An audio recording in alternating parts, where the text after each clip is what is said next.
नमस्कार मेरे प्यारे श्रोताओं, कैसे हैं आप सब। उम्मीद है सब भले चंगे और आनंद में होंगे।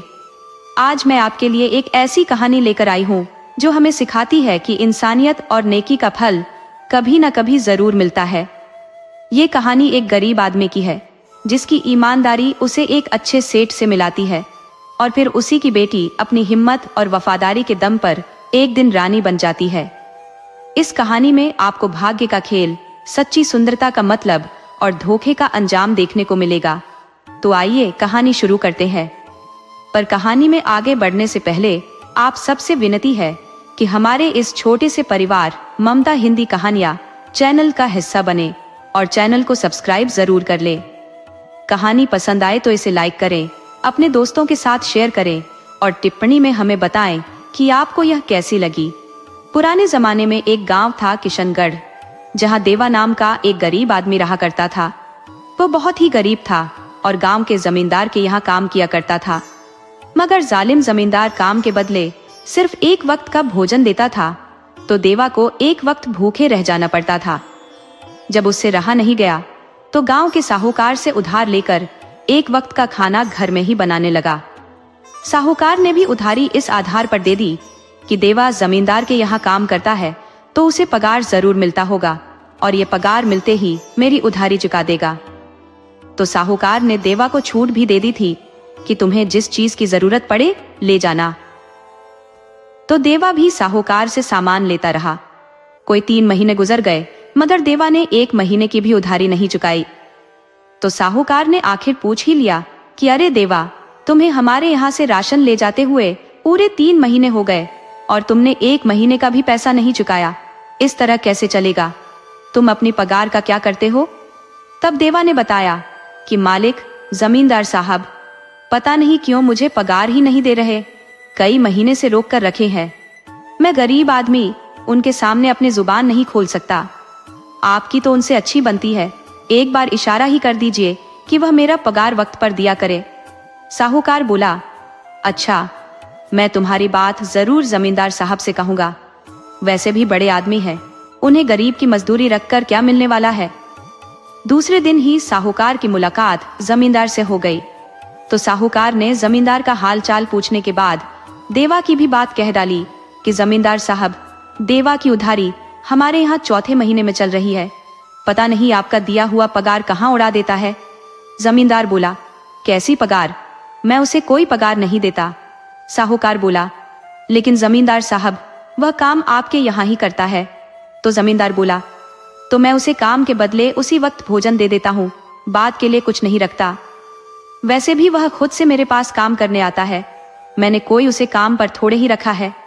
उस तरह के 10-1 आवारा मेरे यहाँ भोजन पाकर जी लिया करते हैं। ये तो मेरी दयालुता है कि मैं आवारा कुत्तों को ही नहीं, आवारा आदमियों को भी भोजन दे दिया करता हूँ। वैसे पगार मैं उनको देता हूँ जो मेरे पक्के नौकर है, तो उन्हें दोनों वक्त भोजन और कपड़े के साथ पूरे 7 चांदी के सिक्के प्रति माह देता हूँ। साहूकार को समझ में आ गया कि मैंने जो भी उधारी देवा को दी है सब धर्म खाते में चली गई है, अब उसमें से 1 पाई भी नहीं मिलने वाली। मगर उसका मिजाज देवा पर काफी गर्म हो गया। सोचा कि साला देवैया मुझे अब बना रहा था और राशन मुफ्त में ले जा रहा था। अब उससे करीब 4 महीने का पैसा कैसे वसूलूं, समझ नहीं आ रहा कि उसका क्या करूं। उसने विचार किया कि आज पहलवान को एक चांदी का सिक्का दूंगा कि वह देवैया को 4-5 लाठी मारे और उसकी झोपड़ी उजाड़ दे। साहूकार इतना गुस्से में था कि वो अपने घर न जाकर सीधे शेर सिंह पहलवान के पास गया और उन्हें चांदी का एक सिक्का दिया। पहलवान ने पूछा कि साहू जी, यह कृपा किस लिए? इसके पीछे का राज क्या है? उसे उगलिए, उसके बाद सोचूंगा कि इसे रखूं या न रखूं। साहूकार बोला कि बस एक छोटा सा काम है, साले देवैया को सीधा करना है। बस ज्यादा नहीं, 4-5 लाठी उसे मार दीजिए और उसकी झोपड़ी उजाड़ दीजिए। क्या है कि ससुरा मुझे बेवकूफ बनाकर 4 महीने तक राशन ले लिया है और खा गया है। शेर सिंह बोले कि साहू जी, जो काम छोटा है उसे बहुत बढ़ा चढ़ाकर बता रहे हो और जो बहुत कठिन और बड़ा काम है उसे मामूली बता रहे हो। राशन खाना या मजबूरी में किसी से उधारी ले लेना ये बहुत मामूली बात है, उतना तो बड़े आदमी को याद ही नहीं रखना चाहिए। चिड़ियों को खिलाया दाना कौन याद रखता है। बड़े लोग तो 1.25 सेर आटे की गोली मछलियों को खिला देते हैं। बड़े लोगों के दरवाजे पर कुत्ते, बिल्ली और गाय को भी रोज रोटी मिलती है, तो उसे कौन याद रखता है कि मैंने गाय को रोटी दी थी या केला खिलाया था। वैसे ही भूल जाओ कि देवा को राशन दिया था। साहूकार बोला, नहीं पहलवान, इंसान और जानवर में बहुत अंतर होता है। वह मूक प्राणी होते हैं, वह किसी के यहाँ कोई काम नहीं कर सकते, मगर इंसान काम कर सकता है। उसे मुफ्तखोरी नहीं करनी चाहिए, उसे इस चीज की आदत लग जाती है। देवा को यदि राशन माफ कर दिया तो कल को दूसरे भी अब मुफ्त में राशन चाहेंगे। तो मैं कोई यहाँ का राजा नहीं हूँ, किसी दूसरे को बुरी आदत न लगे, इसलिए देवा को दंड दिलवाना चाहता हूँ।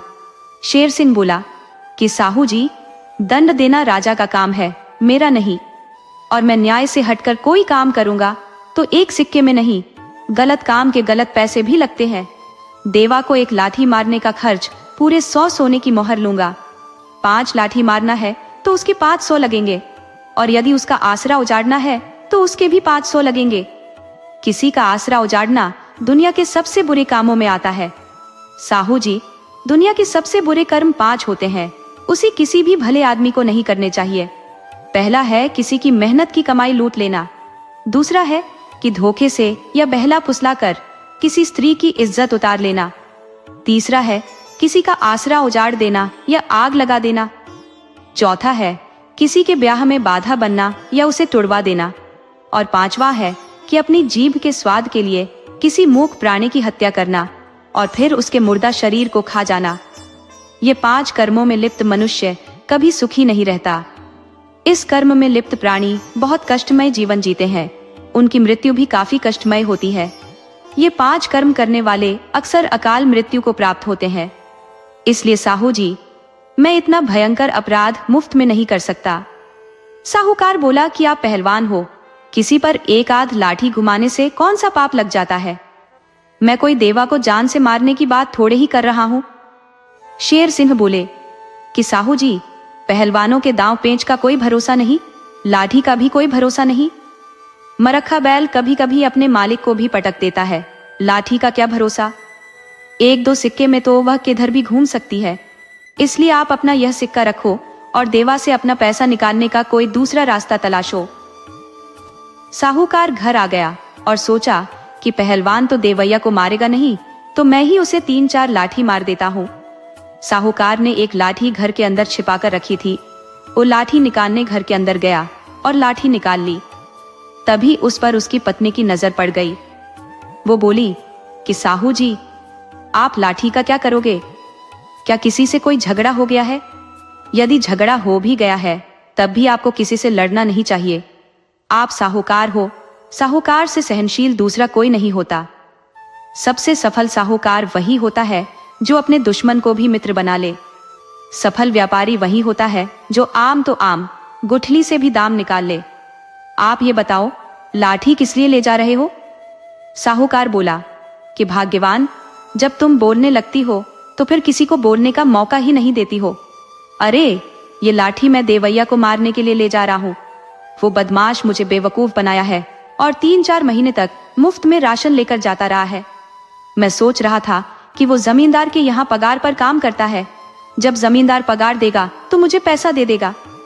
लेकिन जब पता किया तो जमींदार ने बताया कि मैं कोई उसे काम पर नहीं रखा हूँ, अपने से आता है, कुछ काम कर देता है तो एक वक्त खिला देता हूँ।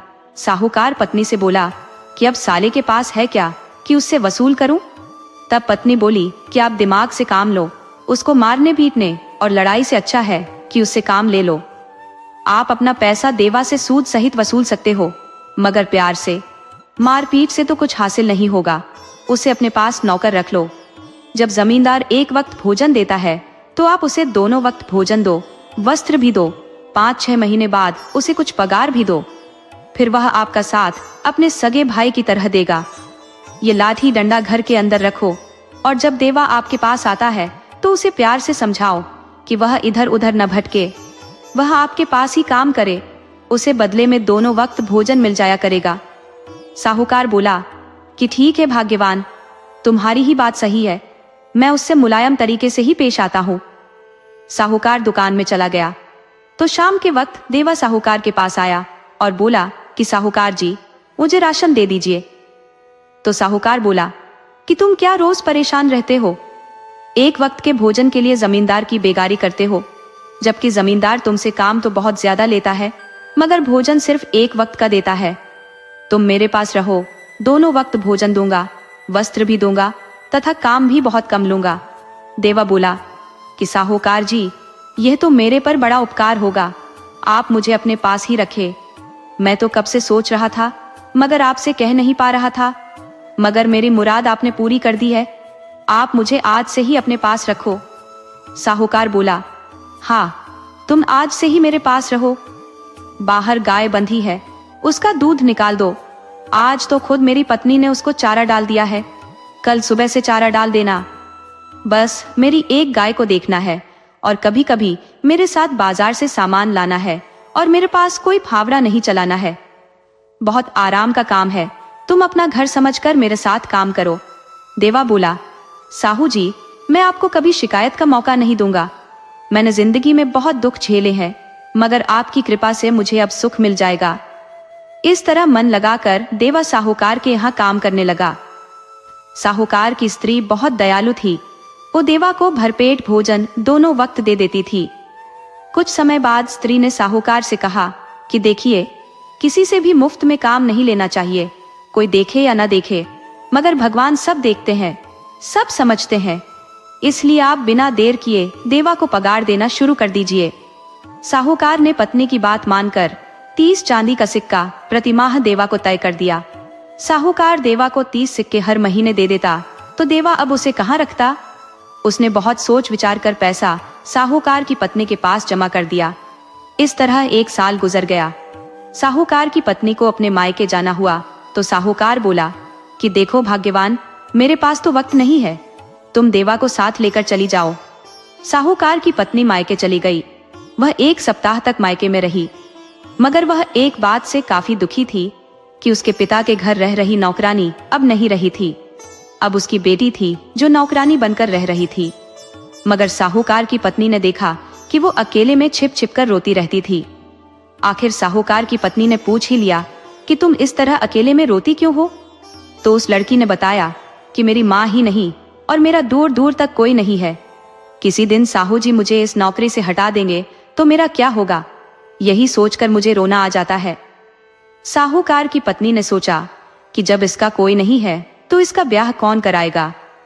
वो अपने पिता को भी जानती थी कि स्वार्थी आदमी है, उन्हें किसी नौकरानी के ब्याह के बारे में क्या सोचना, वह इसके लिए कुछ नहीं कर सकते।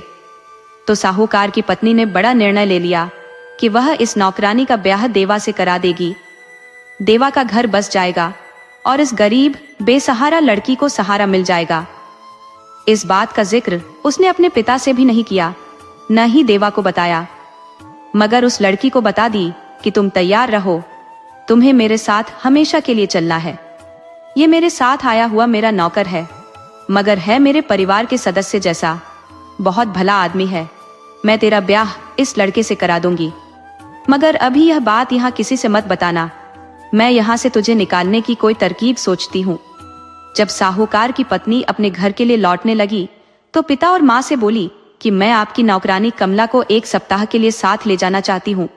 बेचारी की माँ नहीं है, ये बहुत सदमे में है। जब थोड़ा घूम फिर लेगी तो मन इसका बहल जाएगा, फिर वापस मैं खुद इसे छोड़ने आ जाऊंगी। इसी बहाने ही मेरा आना एक बार और हो जाएगा। पिता तो नहीं चाहते थे कि नौकरानी कहीं जाए, मगर माँ तैयार हो गई कि बेटी, इसे ले जाओ और जल्दी ही तुम इसे लेकर आ जाना। बस फिर क्या था, साहूकार की पत्नी उसे लेकर चल दी, मगर सोची कि यदि दोनों को लेकर घर पहुंच गई तो मेरा पति स्वार्थवश दोनों का ब्याह नहीं होने देगा, बल्कि मुझ पर नाराज होगा, तो क्यों ना दोनों का ब्याह यहीं किसी मंदिर में करा देती हूँ। उसने देवा से बोली कि देवा, तुम मेरे बेटे की तरह हो, मैं चाहती हूँ कि तुम इस लड़की से ब्याह कर लो। तब देवा बोला कि मालकिन, मालिक चाहेंगे तो सब कुछ हो जाएगा। तब साहूकार की पत्नी बोली कि देवा, तुम जैसा सोचते हो वैसा मालिक नहीं है, वह तुम्हें एक नौकर मानते हैं, जबकि मैं तुझे पुत्र की तरह प्यार करती हूँ। साहू जी नहीं चाहेंगे कि तुम्हारा ब्याह हो, तुम उन्हें मुफ्त के नौकर मिल गए हो तो स्वार्थवश तुम्हारा भला नहीं चाहेंगे, जबकि मैं तुम्हारा भला चाहती हूँ। मैं अभी रास्ते वाले मंदिर में तुम दोनों का ब्याह करा देती हूँ। देवा बोला कि मालकिन, अब आपकी जैसी इच्छा, आप जैसा सोचो। तब साहूकार की पत्नी ने देवा का ब्याह उस लड़की से रास्ते में ही करा दिया और साथ लेकर अपने घर आ गई। साहूकार यह देख पत्नी पर बहुत नाराज हुआ कि तुम बहुत बड़ी बेवकूफी कर दी हो। तुम्हें क्या पड़ी थी नौकर का ब्याह कराने की? अब देवैया हमारे पास नहीं रहेगा, पत्नी रोज उसका कान भरेगी। देवा कितना बड़ा मददगार था, मगर तुमने खुद मेरे पैर में कुल्हाड़ी चला दी है। साहूकार की पत्नी बोली कि आप गलत सोच लेते हो, ये गरीब लोग हैं, ये किसी के एहसान को नहीं भूलते। देवा और वह लड़की मेरा साथ जीते जी नहीं छोड़ सकते। मनुष्य को कुछ पुण्य की भी कमाई कर लेनी चाहिए। किसी असहाय बेसहारा का ब्याह कराकर सहारा दिलवा देना यज्ञ से कम नहीं है। यह एक अमृत फल है जिसका फल हमें हमेशा मिलता रहेगा। साहूकार पत्नी पर भुनभुनाता हुआ दुकान में चला गया तो उधर साहूकार की पत्नी ने तुरंत देवा के जमा पैसे उसे लौटा दिए और बोली कि अब तुम इन पैसों से अपने लिए एक घर बना लो। तुम दोनों बेशक मेरे पास मेरे घर में रहकर काम करना, मगर एक अपना घर जरूर होना चाहिए। मैं तुम्हें एक घर की जगह अपने घर के पास ही दे देती हूँ। तुम अब अपने पुराने घर को चाहो तो बेच देना। साहूकार की पत्नी ने दोनों को पड़ोस में ही बसा लिया। दोनों साहूकार की पत्नी की सेवा में लगे रहे तो देवा साहूकार की खूब खुलकर मदद करता। हालांकि साहूकार को कोई औलाद नहीं हुई थी, उसके ब्याह को अब 18 साल पूरे होने वाले थे। अब उसकी उम्मीद टूटती जा रही थी कि मुझे कोई औलाद भी होगी, जबकि साहूकार का मानना था कि उसके खानदान में अक्सर 15 साल बाद ही कोई संतान हुई है। तो साहूकार इस बात से आश्वस्त था। उसकी बात भी सच निकली तो साहूकार की पत्नी को 19वें साल में एक पुत्री हो गई। तो उधर देवा की पत्नी ने भी एक बच्ची को जन्म दिया। दोनों बच्चियां गजब की खूबसूरत थी। साहूकार ने पत्नी को बताया कि मैंने कहा था कि हमें 20 साल से पहले कोई औलाद नहीं होने वाली। आखिर मेरी बात सच निकली कि नहीं? अब आगे आने वाले साल में हमें पुत्र ही हो जाएगा। इस तरह विचार कर दोनों पुत्री का पालन करने लगे तो देवा भी पत्नी के साथ साहूकार का काम करते हुए अपनी पुत्री का पालन करने लगा। इस तरह समय गुजरा तो दोनों की बेटियां कुछ बड़ी हुई। अब वह पड़ोस में होने के कारण साथ साथ खेला करती। छोटी अवस्था में दोनों एक दूसरे की करीबी सहेली बन गई थी। साहूकार की पत्नी भी चाहती थी कि दोनों साथ साथ रहे। इस तरह अब दोनों 12 साल की हो चली थी। साहूकार ने गांव से बाहर एक बगीचा खरीद लिया था। उस बगीचे में एक सुंदर तालाब भी था, तो लड़कियां रोज स्नान करने तालाब में चली जाती। वह स्नान के बाद बगीचे से फल चुनकर घर लाती। एक दिन स्नान करने गई थी कि विजयगढ़ का राजकुमार विक्रम अपने ननिहाल से वापस आ रहा था। वो बगीचे में चला गया। अभी वह 14 साल का ही था तो तालाब में पानी पीने चला गया। वहां साहूकार की लड़की और देवा की लड़की दोनों सहेलियां स्नान कर रही थी। राजकुमार कौतूहलवश उन्हें देखने लगा। उसे नहीं पता था कि स्नान करती हुई स्त्री या लड़की को नहीं देखना चाहिए। उधर लड़कियां शर्म के मारे लाल पीली हुई जा रही थी। उन्हें नहीं पता था कि यह इस राज्य का राजकुमार है। वह अपने आपे से बाहर हो गई और पानी से निकलकर राजकुमार के ऊपर कंकड़ फेंकने लगी। राजकुमार इसके लिए तैयार नहीं था। उसने कभी सोचा भी नहीं था कि कोई उसके ऊपर पत्थर कैसे फेंक सकता है। मगर जब पत्थर का चोट लगा तो विक्रम भाग खड़ा हुआ। राजकुमार तो साहूकार की बेटी पर मोहित होकर उसे देख रहा था, मगर जब पत्थर की चोट लगी तो इश्क का बुखार उतर गया। उसे समझ में आ गया कि हर चमकने वाली चीज सोना नहीं होती। इधर दोनों खुश हुई कि एक मनचले को हमने मारकर भगा दिया है। अब कोई भी हमें परेशान नहीं कर सकता। हम ईंट का जवाब पत्थर से भी दे सकती है। इस तरह दोनों अब निडर होकर घुमा करती। एक दिन जब दोनों बगीचे के तालाब में स्नान करने गई तो देखा कि वहां तो एक सन्यासी ने डेरा जमा लिया है, तो वह वहां स्नान करना उचित नहीं समझी। दोनों अब घर को लौट जाने पर विचार करने लगी। तभी साहूकार की बेटी बोली कि सखी, हम इस महात्मा के पास चलकर अपना भाग्य दिखा लेते हैं। तब देवा की लड़की बोली कि नहीं, हमें महात्मा के पास नहीं जाना चाहिए। हमारे साथ हमारे माता पिता नहीं है। ये महात्मा लोग भी कोई बहुत अच्छे नहीं होते। कोई कोई तो ढोंगी होते हैं, वह लड़कियों से अभद्रता भी कर सकते हैं। तब साहूकार की बेटी बोली कि महात्मा कोई जवान नहीं है जो हमें छेड़ेगा। और छेड़ेगा तो कंकड़ पत्थर से बाग भरा पड़ा है। इतने पड़ेंगे कि महात्मा की नानी याद आ जाएगी। चलो हम महात्मा के पास चलते हैं, वह कुछ नहीं कहेगा। दोनों महात्मा के पास चली गई तो महात्मा बोले कि आओ बालिके, क्या चाहिए तुम्हें, क्यों आई हो बाग में। तब साहूकार की बेटी बोली कि हमें अपने भाग्य आपसे दिखवाने हैं कि हमारे भाग्य में क्या है। महात्मा बोले कि मूर्ख लड़की, अब क्या तेरा भाग्य देखूं? तुम अपने भाग्य को पत्थर से मारकर दूर कर चुकी हो। तुम जैसी दुष्ट बेवकूफ लड़कियां अपनी किस्मत खुद खराब कर लेती हैं। तुमने आज से 3 दिन पहले एक राजकुमार को पत्थर से मारकर भगा दिया था। वह इस राज्य का राजकुमार था। वह तेरे रूप रंग पर मोहित हो गया था, मगर तुमने उसका दिल तोड़ दिया। वो पत्थर की चोट खाकर वापस चला गया। साहूकार की बेटी ने अपना सिर पीट लिया कि वो क्या कर दी। उसे तो पता ही नहीं था कि वो लड़का राजकुमार भी हो सकता है। वो तो उसे मनचला समझ बैठी थी। अब दूसरी लड़की को देखकर महात्मा बोले कि तुम अपनी सहेली के पागलपन में खूब साथ दी हो। तुम अपनी सहेली से भी बड़ी मूर्ख हो। तुम यदि जरा भी उस राजकुमार पर दया दिखाती तो तुम राजकुमार की मंगेतर होती। मगर तेरा भाग्य अब भी प्रबल है। तू एक दिन अपने परिश्रम और वफादारी के बल से इस राज्य की रानी बन जाओगी, मगर इसके लिए तुम्हें बहुत कष्ट भी सहने पड़ेंगे। तुम्हें बहुत साहसिक कदम उठाने होंगे। तुम दोनों की जिंदगी में बहुत उतार चढ़ाव आएगा, मगर तुम उसे हंसकर पार कर जाओगी। महात्मा बोले कि हमने तुम दोनों का भविष्य बता दिया, अब दोनों दक्षिणा देती जाओ। साहूकार की बेटी बोली कि हम कोई दक्षिणा नहीं लिए हैं, बाद में घर से लाकर दे दूंगी। महात्मा बोले कि दक्षिणा में केवल धन ही नहीं होता, तुम्हारे पास बहुत कुछ है दक्षिणा में देने लायक, बस दक्षिणा देने का मन होना चाहिए। अगर मन हो तो फिर दक्षिणा कभी भी दी जा सकती है, कुछ भी दिया जा सकता है। साहूकार की बेटी बोली कि महात्मा जी, आप कुछ ज्यादा नहीं बोल रहे, आपको अपनी उम्र का लिहाज करना चाहिए। तब महात्मा बोले कि बालिके, तुम दोनों महामूर्ख हो। अरे मैं कोई गलत बात नहीं बोलता, तुम दोनों मेरे कहने का अर्थ समझो। तुम बाग का फल, फूल, लकड़ी और तालाब का पानी कुछ भी दे सकती हो। अभी तुम्हारे पास पके फल हैं, उनमें से ही 1-2 दे सकती हो। बस दिल बड़ा हो, देने का साहस हो, तो दक्षिणा हर जगह मौजूद है। अब जब कुछ भी नहीं देना चाहती तो जाओ यहाँ से, मुझे कुछ नहीं चाहिए। लड़कियों ने महात्मा को चुने हुए फलों में से 4-5 दे दिए और घर लौट आई। इस तरह समय गुजरने लगा। अब दोनों पूरी तरह सयानी हो चली थी। तो साहूकार ने बेटी का ब्याह एक बड़े साहूकार के घर कर दिया। उसने मन्नत मांगी थी कि बेटी का ब्याह हो जाने पर 4 धाम की यात्रा करेगा। तो ब्याह हो जाने पर पत्नी के साथ तीर्थ के लिए जाने लगा। तो देवा बोला कि मालिक, जिंदगी भर आपकी सेवा में रहा हूँ, आप मुझे भी तीर्थ करा दो तो मैं भी दुनिया देख लूं। साहूकार तो चाहता ही था कि कोई साथी मिले तो यात्रा आसान हो।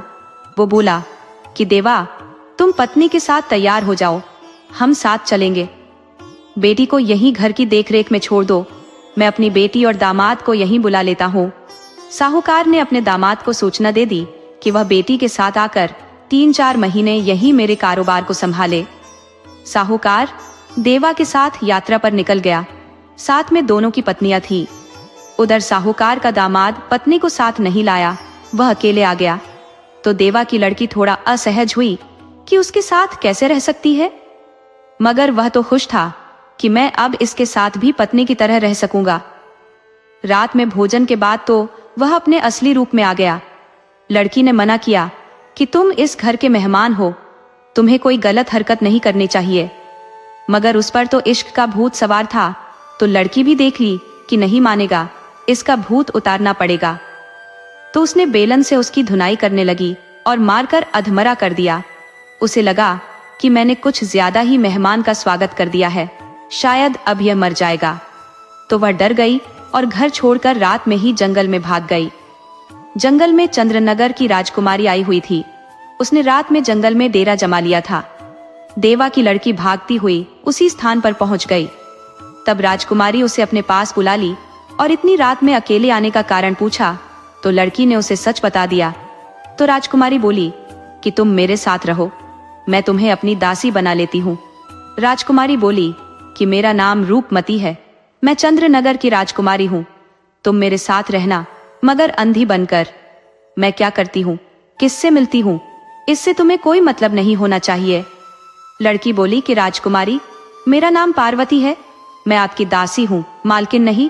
मुझे आपकी सेवा से मतलब रहेगा। राजकुमारी उसे लेकर अपने महल लौट गई। उधर राजकुमार विक्रम अब राजा बन चुका था। राजा बिल्कुल नया था, अभी तो उसकी शादी ही नहीं हुई थी। उससे ब्याह के लिए बहुत दूर देश के राजा महाराजाओं की राजकुमारियों के लिए रिश्ते आ रहे थे। परंतु विक्रम को एक धुन सवार हो गई थी कि ब्याह करूंगा तो संसार की सबसे सुंदर राजकुमारी से। वो जब से साहूकार की बेटी को देखा था तो सुंदरता पर आशिक हो गया था। उधर राजा के गुरु ने उन्हें चेताया कि किसी चीज की अति ठीक नहीं होती। अक्सर साधारण औरतें ही पति का साथ मरते दम तक निभाती हैं। आज आपको बहुत सुंदरता के चक्कर में न पड़कर एक स्वस्थ और सुंदर चरित्र वाली लड़की से ब्याह कर लेना चाहिए। आप राजा हो, आपको खुद सुंदर कार्य कर प्रजा के दिल में राज करना चाहिए। चेहरे की सुंदरता तो बस 4 दिन की चमक मात्र है, चरित्र की चमक मरने के बाद तक बनी रहती है। परंतु राजा विक्रम कहाँ मानने वाला था। वह तर्क देता कि हमें अपने बागों में अच्छे फूलों की क्या जरूरत है, हम किसी साधारण बिना सुगंध वाले फूल से भी तो काम चला सकते हैं। उसका मानना था कि सुंदर फूल और सुंदर स्त्री पर तो देवता भी प्रसन्न रहते हैं। राजा ने बहुत खोजबीन के बाद सबसे सुंदर राजकुमारी चंद्रनगर की राजकुमारी रूपमती को पाया, तो उसने राजा के पास ब्याह का संदेशा भिजवाया। तो राजा ने भी राजकुमारी रूपमती का ब्याह विक्रम से करा दिया। राजकुमारी रूपमती अपनी सुंदरता के घमंड में चूर थी। वो अपने साथ पार्वती दासी भी लाई थी, जो बहुत सुंदर थी। वो रानी का साज श्रृंगार किया करती थी। राजा सुंदर रानी पाकर फूला नहीं समा रहा था। वह कई महीने तक तो रानी के प्यार में इतना खोया रहा कि दरबार में ही नहीं आया। उधर रानी की दासी पार्वती राजा को देखकर ही जान गई थी कि यह वही राजकुमार है जिसके ऊपर हमने पत्थर फेंके थे। महात्मा ने कहा था कि विवेक से काम लेना, वफादारी से तुम रानी बन जाओगी।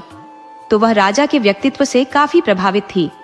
उसने देखा कि राजा रानी के प्यार में कहीं ज्यादा खो गए हैं, जबकि रानी उनसे कोई प्यार नहीं करती। वह जानती थी कि रानी रूपमती बेशक मुझे आसरा दी है, मगर है बदचलन, और अब तो रूपमती के साथ उसकी ससुराल में भी आ गई थी। वो रानी रूपमती के एक ऐसे राज्य को जानती थी जिसे कोई दूसरा नहीं जानता था। उसे राजा विक्रम पर दया आ रही थी। उधर रानी रूपमती दासी पार्वती से बोली कि तुम मेरी सबसे भरोसेमंद हो, तुम राजा पर निगरानी रखो। तुम तो जानती हो ये बंदर के जैसा राजा मुझे जरा भी पसंद नहीं है। पार्वती जानती थी कि राजा रानी से कहीं ज्यादा सुंदर है, मगर रूपमती अपने नौकर के इश्क में पागल है, इसकी आंख अंधी हो गई है। मगर पार्वती को तो किसी भी तरह राजा से नजदीकियां बढ़ानी थी, तो वह रानी के कहे अनुसार राजा की दासी बन गई और राजा की भलाई के लिए काम करने लगी। जबकि रूपमती ने तो उसे राजा को नुकसान पहुंचाने के लिए नियुक्त किया था, मगर पार्वती राजा पर कोई आंच नहीं आने देना चाहती थी, ताकि एक धर्मनिष्ठ राजा बर्बाद होने से बच जाए। हालांकि उसे पता था कि वह रानी के रहते रानी नहीं बनने जा रही, फिर भी उसे महात्मा के कथन पर पूरा भरोसा था। उसकी अंतरात्मा उसे राजा की मदद करने को कह रही थी। वह रानी की दासी थी और ससुराल से आई थी, तो राजा दासी से मजाक भी कर लिया करता था। लेकिन अब तो राजा की खास दासी थी, तो बातों बातों में राजा से मजाक में कही कि महाराज, दीदी जी के अलावा भी कोई काम देख लिया करे। दरबार में आपकी प्रजा रोज निराश हो लौट जा रही है, कुछ ख्याल उनका भी किया करे। राजा रानी रूपमती के प्यार में पागल था। दासी की बात सुना तो जैसे नींद खुल गई। महीने गुजर गए थे, परंतु राजा के किसी भी शुभ चिंतक ने इतना साहस नहीं जुटा पाया था कि उसके कर्तव्यों को याद दिलाए। राजा दासी पार्वती पर बहुत खुश हुआ। राजा बोला, तुम मेरी एक अच्छी मार्गदर्शक हो, तुम निडर होकर मुझे अच्छी सलाह देती रहना। तुम्हें मेरे साथ की गई गुस्ताखियों के लिए भी कोई सजा नहीं मिलेगी। राजा से इतनी बात सुनने के बाद पार्वती दासी का राजा के प्रति और प्रेम बढ़ गया। राजा अब अपने कर्तव्य के प्रति सजग हो गया और ज्यादा समय दरबार और प्रजा में देने लगा। पूरे 6 महीने बाद राजा को देख प्रजा के चेहरे खिल उठे। उन्हें राजा के प्रति जो निराशा थी वह खत्म हो चुकी थी। राजा पहले से भी ज्यादा जोश खरोश से प्रजा के लिए काम करने लगा। राजा प्रजा में इतना व्यस्त हो गया कि अब रानी से मिलने का विशेष समय ही नहीं दे पा रहा था।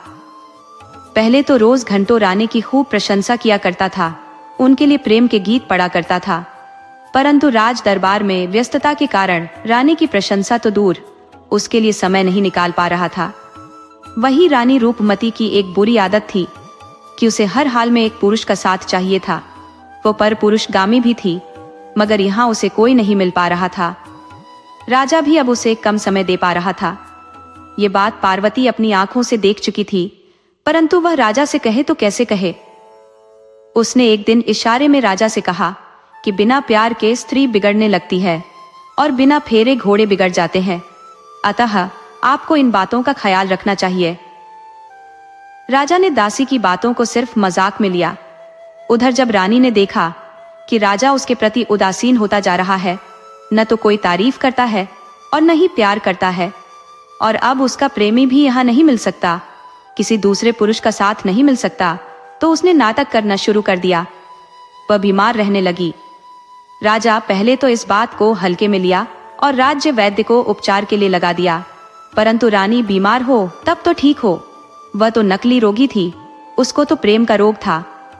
दासी पार्वती ने फिर एक बार राजा से इशारा किया कि आप रानी रूपमती को वक्त दें। रानी खतरनाक रोग की रोगी है। इस तरह के रोग दवा से नहीं बल्कि प्यार पाने से ठीक हो जाते हैं। परंतु राजा ने दासी की बात पर ध्यान नहीं दिया। उधर रानी की बीमारी दिन प्रतिदिन बढ़ने लगी। राज्य वैद्य की दवा बेकार होती जा रही थी। राजा पहली बार परेशान हो उठा। उसने दूसरे राज्य से वैद्य बुलाने के लिए अपने मंत्री को आदेश दिया। मंत्री ने कई राज्यों से वैद्य बुलाए, परंतु विद्वान वैद्यों ने बताया कि हमारे समझ से रानी को कोई रोग नहीं है। अगर कोई नया रोग है तो हमारे बस की बात नहीं है। एक दिन रानी रूपमती के मायके से एक वैद्य आया और राजा से बताया कि मैं राजकुमारी रूपमती का पुराना वैद्य हूँ, उसके हर रोग को ठीक कर सकता हूँ, मैं रानी के इस रोग को ठीक कर सकता हूँ।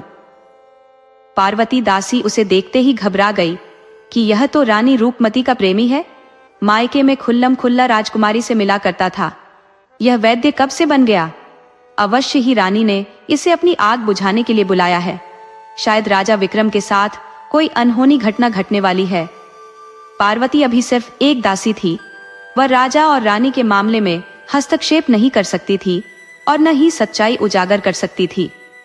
वह जानती थी कि बड़े लोग सिर्फ निर्दोष को ही बलि का बकरा बनाते हैं।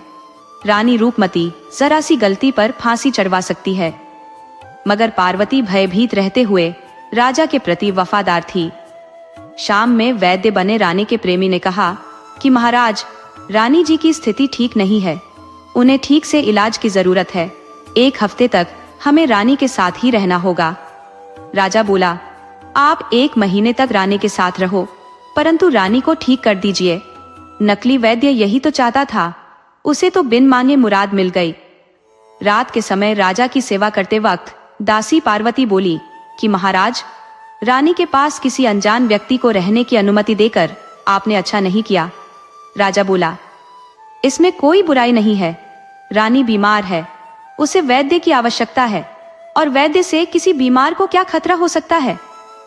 तुम बेवजह बहुत शंका करती हो, तुम्हें रानी के प्रति कोई शंका नहीं करनी चाहिए। रानी इस वक्त बीमार है और बीमार के साथ मजाक कतई अच्छा नहीं है। तुम मेरी भरोसेमंद दासी हो, रानी के बाद यदि किसी पर भरोसा करता हूँ तो तुम पर करता हूँ, और तुम बिना सिर पैर की बातें करोगी तो मेरा भरोसा तुम पर से उठ जाएगा। दासी पार्वती बोली, क्षमा करें महाराज, गलती हो गई, परंतु क्या करूं, आपकी और रानी की सुरक्षा को लेकर चिंतित रहती हूँ। राजा बोला, इतने सुरक्षा कर्मियों के रहते तुम्हें कोई चिंता करने की जरूरत नहीं। राजा इस तरह आराम से सो गया। सुबह में पता चला कि राजा तो दरबार में है ही नहीं। पार्वती ने पूरे महल में छान मारा, परंतु राजा का कोई अता पता नहीं चला। उसने अपनी साथी दासी से रानी का हाल जाना, तो वह भी रानी के प्रेम प्यार को जानती थी। उसे भी नकली वैद्य के विषय में पता था। वह जानती थी कि वह वैद्य नहीं, रानी का मायके का प्रेमी है, और यहाँ रानी ने ही उसे बुलवाया है। वह रानी की कट्टर पक्षधर थी, उसे रानी को प्रेमी से मिलना अच्छा लगता था। उसने पार्वती से बताया कि रानी ने आज रात भर मजे लूटे हैं। जो मजा रानी को प्रेमी में मिलता है, वह राजा में कहाँ था? पार्वती ने उससे पूछा कि चलो ये सब तो ठीक है, परंतु राजा कहाँ चला गया? उसके बारे में भी तो कुछ जानकारी होनी चाहिए। तो वह दासी बोली, बहन पार्वती, इसके बारे में तो मुझे भी नहीं मालूम, परंतु खबर लगते ही तुम्हें अवश्य बताऊंगी। वैसे इन सब बातों से हमें क्या लेना देना? कोई भी राजा बने या रहे, हमें क्या फर्क पड़ता है? कौन सा हमें रानी बनना है? हम रहेंगी दासी की दासी ही। पार्वती ने कहा, हाँ बहन, तुम्हारी बात सही है, परंतु जानकारी तो रखनी ही चाहिए।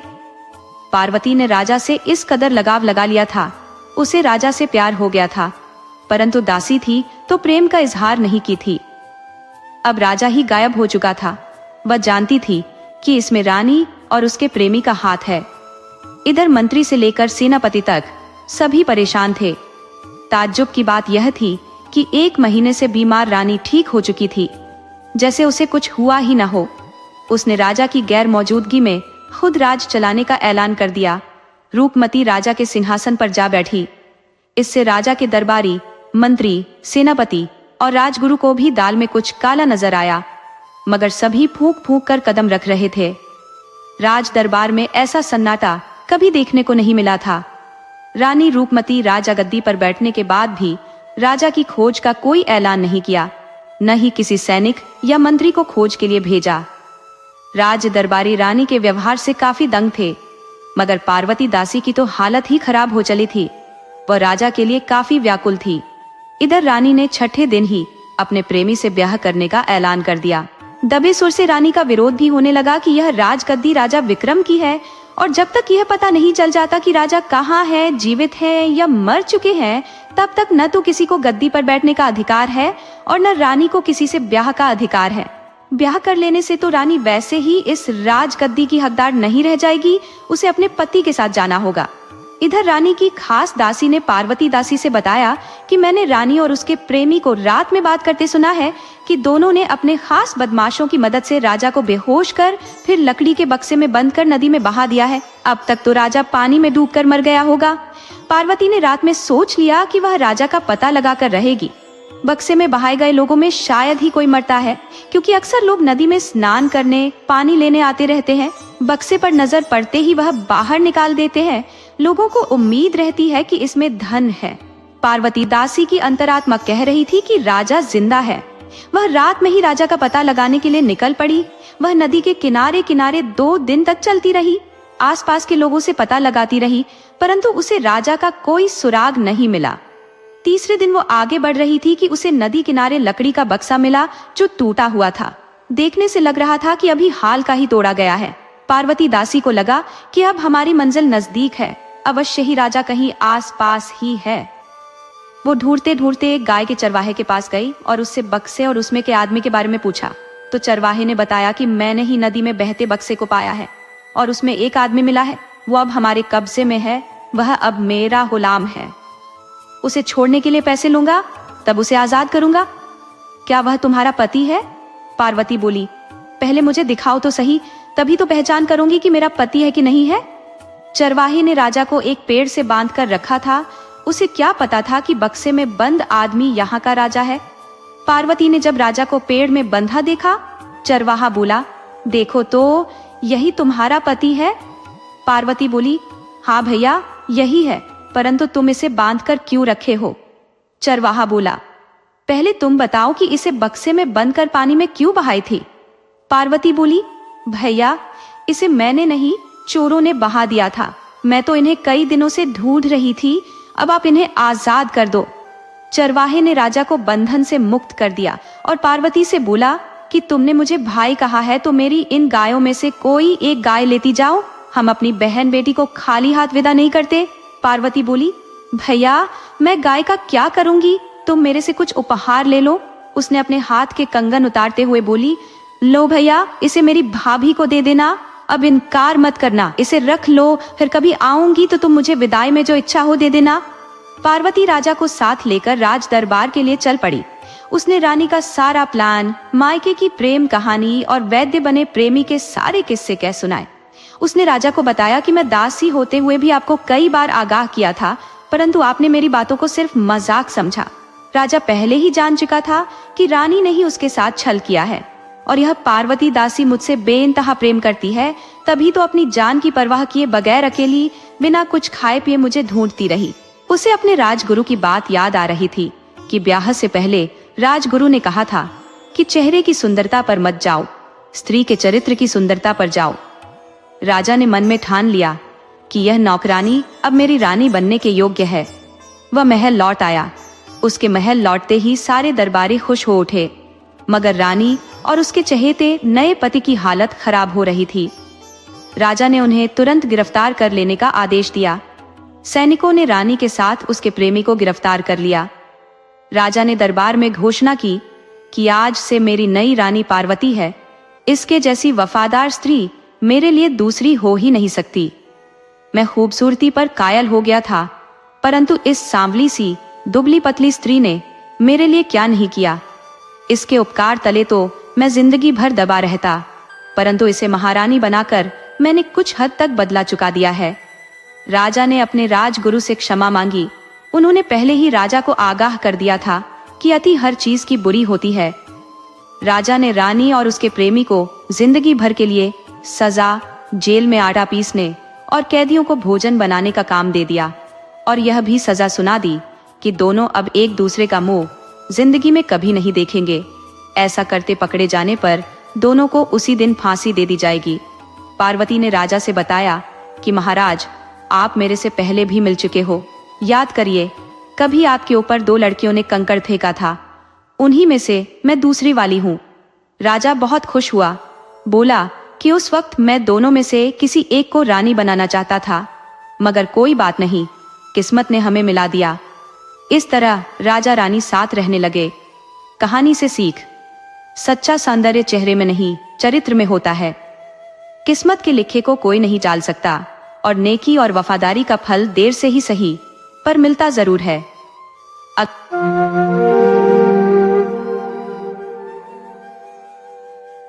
आज मैं आपके लिए एक ऐसी कहानी लेकर आई हूँ जो सिखाती है कि जब सारे रास्ते बंद हो जाए तब भी उम्मीद नहीं छोड़नी चाहिए। ये कहानी एक ऐसी लड़की की है जिसे उसका सगा भाई ही धोखा देकर जंगल में मरने के लिए छोड़ देता है, पर फिर किस्मत उसे एक ऐसा मौका देती है कि वह रानी बन जाती है। यह कहानी विश्वासघात, चमत्कार और न्याय की है।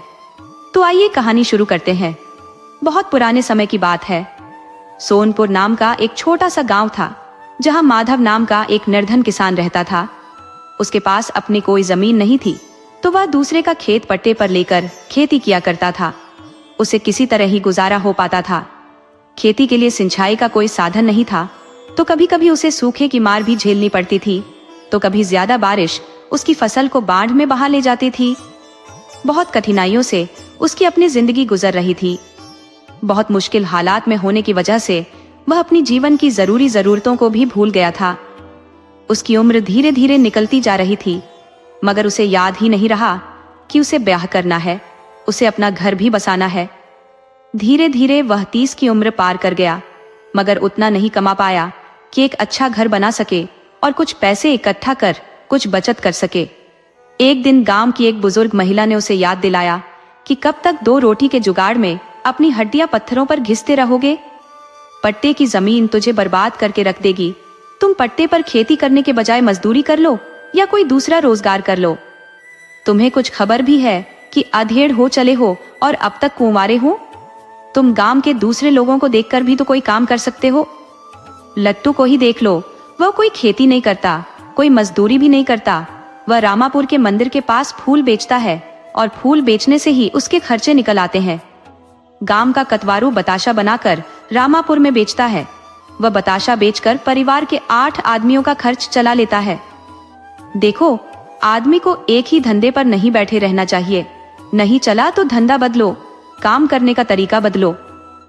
माधव को लगा कि ताई ठीक कह रही है, मुझे अब पट्टे पर खेती नहीं करनी चाहिए। पट्टे पर खेती करने से अकेला लाभ खेत वाले को हो जाता है, चाहे फसल हो या ना हो, उसे तो एक मुश्त पैसे मिल जाते हैं। माधव ने सोच लिया कि यह जुआ अब मुझे नहीं खेलना। वो भी पास के जंगल से कुछ फूल तोड़ा और रामापुर के मंदिर पर चला गया, लेकिन वह गलत फूल तोड़ लाया था। जंगली फूल कोई नहीं खरीदा। उसे अफसोस हुआ कि मेरा फूल कोई खरीद नहीं रहा, जबकि मेरे पास तो अच्छे फूल हैं। रामापुर की एक स्त्री भी फूल बेचा करती थी। उसके फूल हाथों हाथ बिक गए थे, मगर माधव की तरफ कोई देखा ही नहीं। वो फूल वाली स्त्री जरूर एक बार उसकी तरफ देख रही थी और मुस्कुरा रही थी। उसका मुस्कुराना माधव को अच्छा नहीं लगा, तो वह बोला कि तुम मुझे देखकर हंस क्यों रही हो? क्या तुम मुझे बेवकूफ समझकर मेरा मजाक उड़ा रही हो? स्त्री बोली कि नहीं, मैं कोई मजाक नहीं उड़ा रही, बल्कि तुम खुद तमाशा बन गए हो। अब जोकर बनकर बैठोगे तो लोग तो अपना मनोरंजन करेंगे ही, इसमें नाराज होने वाली कौन सी बात है? माधव बोला कि मैं अच्छा भला आदमी तुझे जोकर दिखता हूँ। स्त्री बोली कि तुम झूठे ही भिन भिना रहे हो। तुम जंगली फूल तोड़ लाए हो और उसे बेचना चाहते हो, जबकि यह देवी का मंदिर है। यहाँ सिर्फ अड़हुल का फूल चढ़ता है। बाहर से आए लोग अड़हुल का फूल या तो साथ लाते हैं या फिर हमसे खरीदते हैं। यहाँ घास बेचोगे, लकड़ी बेचोगे, गोबर और उपला बेचोगे तो कोई नहीं खरीदेगा। बिना समझे धंधा करने चले हो, अनाड़ी कहीं के बेवकूफ आदमी। इतना कहकर स्त्री वहां से चली गई। माधव सिर खुजलाता देखता रह गया। उसे अपनी गलती का एहसास हुआ कि बिना जाने मैं जंगली फूल लेकर चला आया हूँ। हंस तो मुझ पर दूसरे लोग भी रहे थे, मगर मुझे गुस्सा स्त्री पर ही क्यों आया? और फिर वो गुस्से में ही सही मुझे बड़ी सीख दे गई। वो दूसरे दिन से अड़हुल का फूल लेकर मंदिर पर जाने लगा। उसके फूल देखते देखते बिक गए। सोनपुर के जंगल में अड़हुल के फूल भी बहुतायत में थे, तो वह काफी फूल लेकर रोज जाने लगा और सस्ते में बेचने लगा। रामापुर में बहुत कम अड़हुल के फूल थे, वह भी लोगों के अपने खुद के खेत या घर में लगाए हुए, तो उस स्त्री को कम ही फूल मिल पाते थे। पहले वह ज्यादा कीमत लेकर फूल बेच देती थी, मगर माधव के सस्ते फूल बेचने से अब उसका कोई फूल नहीं खरीदता था, तो वह माधव पर काफी गुस्से में थी। उस स्त्री के घर में उसकी बूढ़ी माँ थी और वह खुद रहती थी। स्त्री का ब्याह हुआ था, वह ससुराल भी गई थी, लेकिन उसका पति उसे ब्याह कर ले जाने के बाद उसी रात में किसी दूसरी स्त्री के साथ भाग गया था और वह वापस नहीं लौटा था। स्त्री 5 साल तक पति के आने का इंतजार करती रही। जब वह नहीं आया तो ससुराल वालों ने स्त्री का ब्याह पति के छोटे भाई से कर लेने की सलाह दी। तो स्त्री भड़क गई कि जिस खानदान में विवाहिता स्त्री को छोड़कर भाग जाने का चलन है, तो क्या भरोसा कि उसका भाई नहीं भागेगा। मुझे लंपट के खानदान में रहना ही नहीं है। स्त्री मायके लौट आई। माँ ने बेटी के ब्याह के लिए कई जगह बात चलाई, लेकिन बेटी ने ब्याह से इनकार कर दिया। बोली कि मुझे ब्याह करना ही नहीं है, सारे के सारे पुरुष धोखेबाज होते हैं, मैं पुरुषों पर भरोसा कर ही नहीं सकती। स्त्री माँ से बोली कि मैंने खुद अपनी आंखों से देखा है कि एक पुरुष अपनी पत्नी के साथ जा रहा है। रास्ते में वह एक दूसरी स्त्री को जाते हुए देखता है, तो वह पत्नी के साथ होते हुए भी पराई स्त्री को पलट कर देखने लगता है, और तब तक देखता है जब तक कि वह आंखों से ओझल नहीं हो जाती। माँ, पुरुष का मन एक स्त्री पर रह ही नहीं सकता। शायद ही कोई ऐसा मिलेगा जो पराई स्त्री की तरफ न देखता हो, उसके बारे में न सोचता हो। माँ बोली कि तुझे कोई बीमारी लग गई है। माना कि तेरे पति ने तुझे धोखा दे दिया, लेकिन उसकी खिचड़ी एक दिन में नहीं पकी होगी। वो बरसों से उस स्त्री के संपर्क में रहा होगा, तब उससे वफादारी निभाने के लिए तुझे धोखा दिया होगा। तुम एक धोखेबाज के चलते सारे संसार के पुरुषों को गलत नहीं समझ सकती। पुरुष जिससे दिल से प्रेम कर ले, उसे जिंदगी भर निभाता है। एक पुरुष का ब्याह कर दिया जाता है, उसकी पत्नी घर में आती है, वह उससे पहले कभी नहीं मिला रहता है, सीधे मिलन की रात में अपनी पत्नी से मिलता है और उस एक रात में ही सिर्फ उस स्त्री का होकर रह जाता है। वो स्त्री के सुख के लिए अपनी पूरी जिंदगी कुर्बान कर देता है। वह दिन रात मेहनत कर कमाता है और जो कुछ मिलता है स्त्री के हाथ पर रख देता है। वह स्त्री से कभी हिसाब नहीं मांगता कि मेरे पैसे, मेरे धन का क्या हुआ। वो बुढ़िया बोली कि बेटी, दुर्भाग्य से तेरा मुंह दूध से जल गया, तो इसका मतलब ये नहीं कि अब आदमी दूध पीना ही बंद कर दे। हालांकि बुढ़िया की बेटी कोई भी तर्क मानने को तैयार नहीं थी, तो उसने दोबारा ब्याह नहीं किया। अब वह मंदिर पर फूल बेचकर काम चला ले रही थी, लेकिन माधव ने सस्ते में फूल बेचकर संकट खड़ा कर दिया था। उस स्त्री का फूल बिकता ही नहीं था। 2-4 दिन तक तो वह किसी तरह सहती रही, लेकिन एक दिन उसके सब्र का बांध टूट गया। वो माधव पर बरस पड़ी कि गंवार आदमी, तुझे पता भी है कि तुम क्या कर रहे हो? तुम सस्ते में फूल बेचकर किसी के घर के चूल्हे को ठंडा कर दिए हो। कोई तेरे चलते एक एक रोटी को मोहताज हो गई है।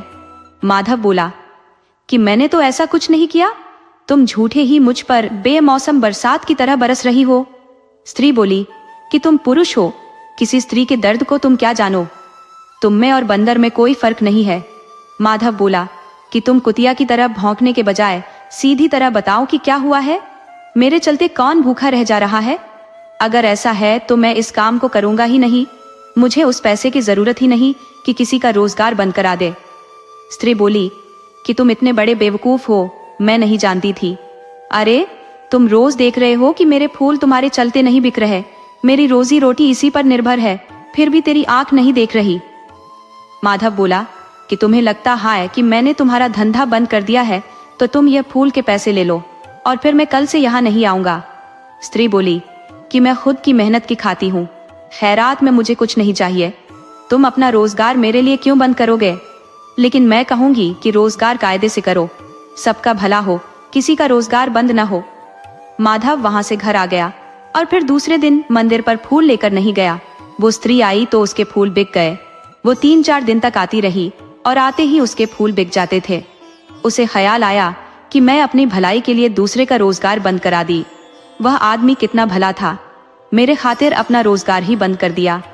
पता नहीं वह भी मेरी तरह गरीब था या बिल्कुल लाचार था। उसके बाल बच्चे कहीं भूखे तो नहीं रह जाते होंगे। उसे अपने आप पर क्रोध आ रहा था कि मुझे किसी के पेट पर लात मारने का कोई हक नहीं था।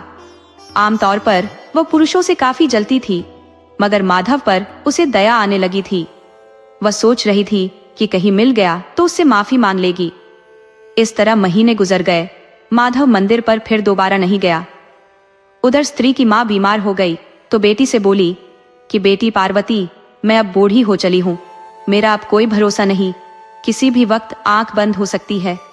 तुम अपना हठ त्याग कर किसी भले इंसान का हाथ पकड़ लेना, अकेली तुम जिंदगी के रास्ते में हरदम नहीं चल पाओगी। स्त्री ने माँ को सांत्वना दी कि माँ, यदि कोई भला मिल गया तो उससे ब्याह कर लूंगी। मुझे पता चल गया है कि दुनिया में भले लोग भी रहते हैं जो दूसरे के सुख के लिए अपना सुख कुर्बान कर देते हैं। उसने माँ से माधव के बारे में बताया तो माँ बोली कि वह आदमी भी तेरे लिए भला था।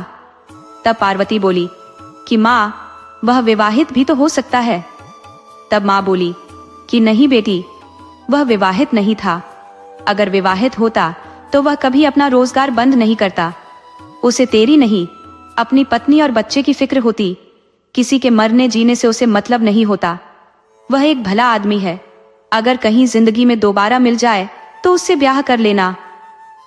बुढ़िया बेटी से बातें करते हुए ही निकल ली। बेटी पार्वती अकेली बच गई। अकेली स्त्री का घर में रहना या रोजगार करना कितना कठिन होता है, वह समझती थी। वो फूल बेचती और घर लौट जाती, लेकिन उसकी निगाहें माधव को ढूंढती रहती। उधर माधव फूल बेचने के काम को छोड़कर इधर उधर दूसरे के खेत में मजदूरी करने लगा था। एक दिन पार्वती को गांव में फूल नहीं मिला तो वह सोनपुर के जंगल के लिए निकल गई। उससे किसी लकड़हारे ने बता दिया था कि झूठे यहाँ भटकती हो, उस जंगल में अड़हुल के फूल की भरमार है। उस वन का नाम ही अड़हुल वन होना चाहिए। तो वह सोनपुर के लिए चल दी। सोनपुर उसके गांव रामापुर से 1 कोस की ही दूरी पर था।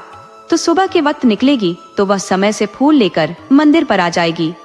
वह तेजी के साथ चली जा रही थी कि उसकी नजर एक आदमी पर गई जो खेत में भोर के वक्त काम कर रहा था। वह सोनपुर के सीमांत के खेत से होकर गुजर रही थी। पार्वती को लगा कि यह आदमी माधव हो सकता है। उसकी शंका गलत नहीं थी, वह माधव ही था। वह माधव के पास गई और बोली कि आप बड़े जाहिल आदमी हो। मैं 2 महीने से आपका रास्ता देख रही हूँ और आप हो कि कभी मंदिर पर आए ही नहीं। लगता है पत्नी ने कान पकड़कर खींचा है। यह आप खेत में क्या कर रहे हो?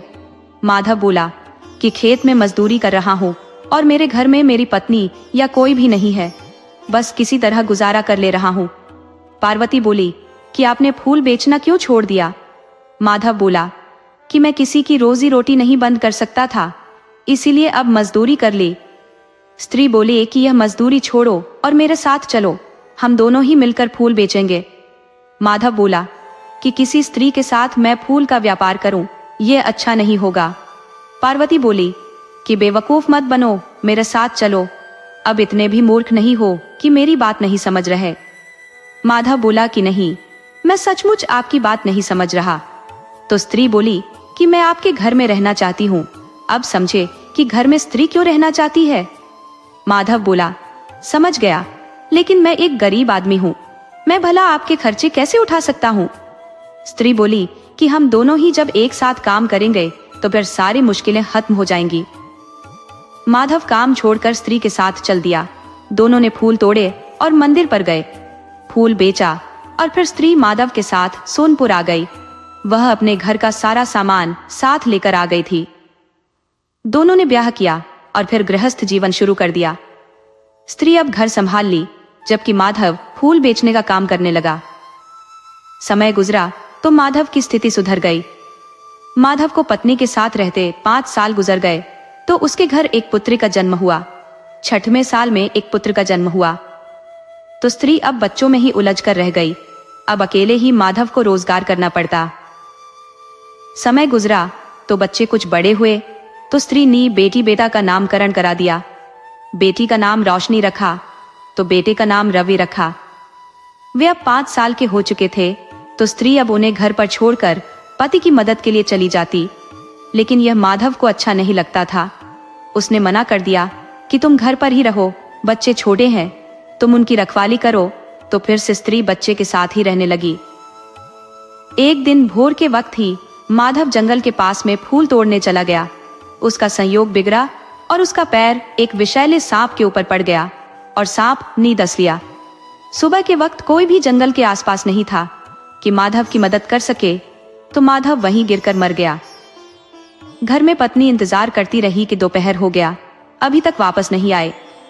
तभी गांव के एक आदमी ने खबर दी कि माधव जंगल में मर गया है, शायद उसे किसी विषैले जीव ने काट लिया है। स्त्री के ऊपर तो जैसे पहाड़ टूट पड़ा। अब उसे अकेले ही बच्चों को संभालना था और फिर रोजगार भी करना था।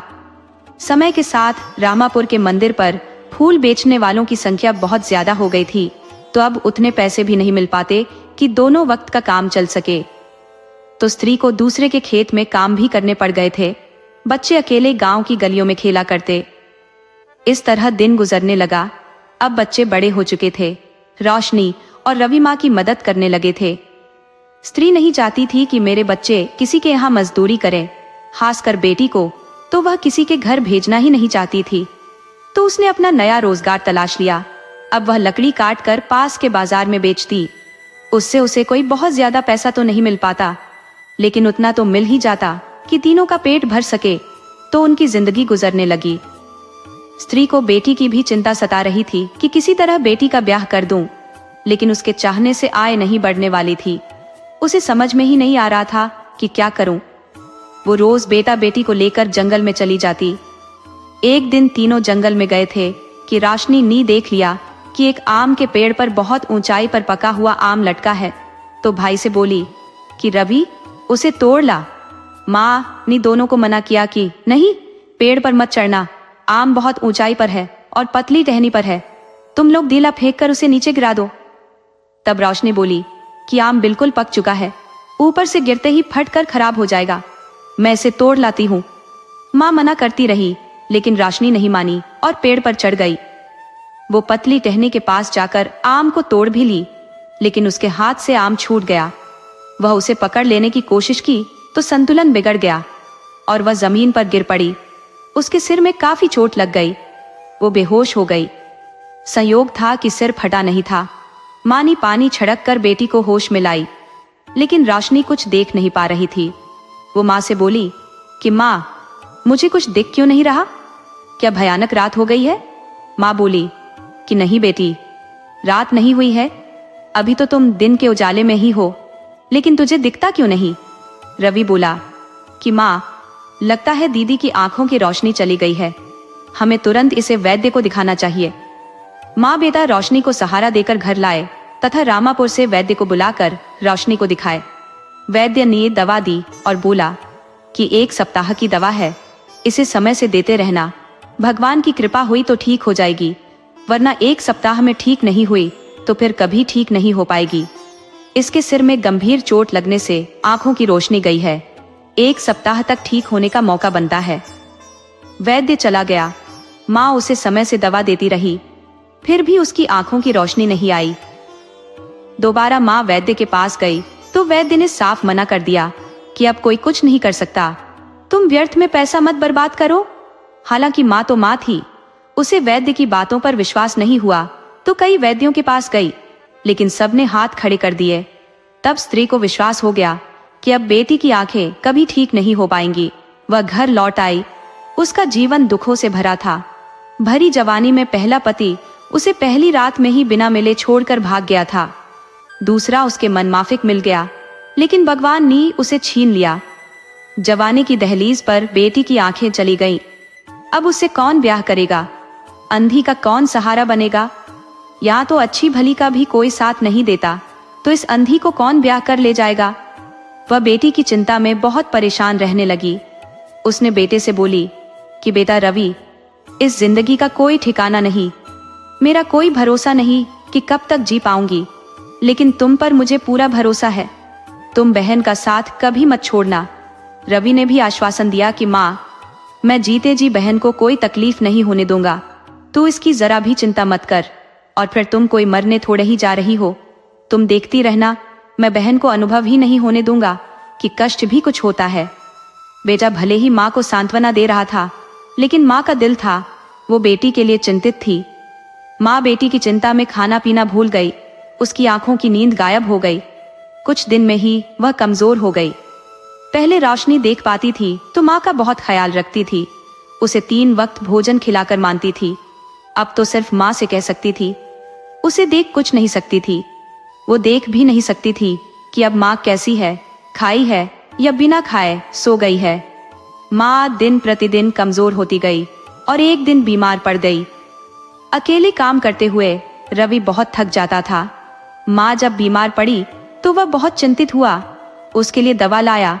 वह चाहता था कि माँ की सेवा करूं कि जल्दी ठीक हो जाए, लेकिन उसे फुर्सत कहाँ थी। घर बैठ जाता तो उसके घर के खर्चे कैसे चलते?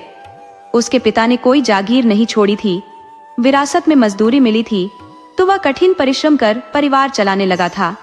माँ पर ध्यान नहीं देने से उसकी सेहत गिरती गई। उसे लगा कि अब नहीं बच पाएगी, तो बेटे रवि को बुलाकर आखिरी बार कही कि बेटा, लगता है मैं नहीं बच पाऊंगी, तुम मेरे जाने के बाद भी रोशनी का ख्याल रखना। माँ इतना कहने के बाद दुनिया छोड़ दी तो रवि ने भी ठान लिया कि बहन को जिंदगी में कोई कष्ट नहीं होने देगा। वो बड़ी मेहनत करता और बहन के लिए अच्छा खाने का प्रबंध करता। उसके लिए कभी अच्छे वस्त्र तो कभी अच्छी मिठाई लाता। रोशनी अपने भाई पर बहुत खुश रहती। वह भगवान का शुक्र मनाती कि मुझे ऐसा प्यारा भाई मिला है। इस तरह दोनों को साथ रहते 4 साल गुजर गए। वो रोज जंगल में लकड़ी काटने जाता और उसे बेच देता, फिर घर चला आता। एक दिन उसने देखा कि एक लड़की भी जंगल में अकेले लकड़ी काटने आती है और अकेले ही उसे ले जाकर बाजार में बेचती है। रवि का लड़की की तरफ आकर्षण बढ़ा तो एक दिन पूछ लिया कि तुम अकेली ही जंगल में क्यों आती हो? तुम्हें अपने माँ बाप भाई के साथ आना चाहिए। लड़की बोली कि जब मेरा कोई हो तब तो साथ लाऊं, और मेरा कोई होता तो फिर जंगल में मैं क्यों लकड़ी काटने आती? ये सब मजबूरी और विवशता का खेल है। रवि बोला कि मैं तेरे साथ हूं, तुम अपने को अकेली मत समझो।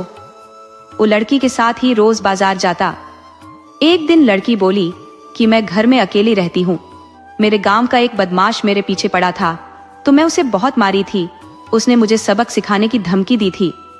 अब आज वह 3-4 बदमाशों को इकट्ठा कर लिया है। वह रात में मेरे घर में धावा बोल सकता है। मेरी इज्जत खतरे में है। गांव वाले उस गुंडे से डरते हैं।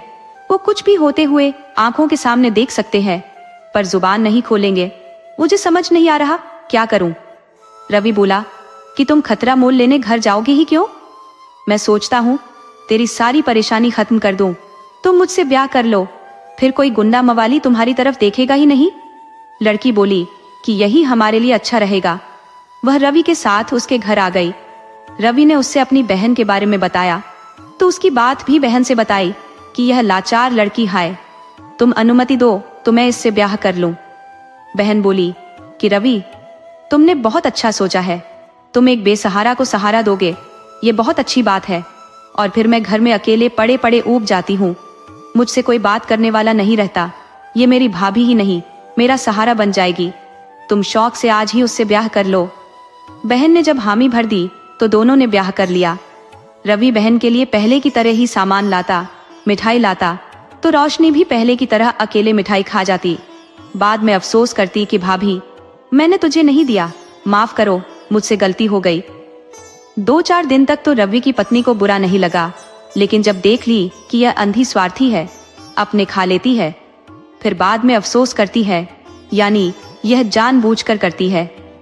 तो वह पति से बोली कि बाहर से आप कुछ भी ले आते हो और आपकी बहन अकेले खा जाती है, क्या उस सामान पर मेरा कोई हक नहीं?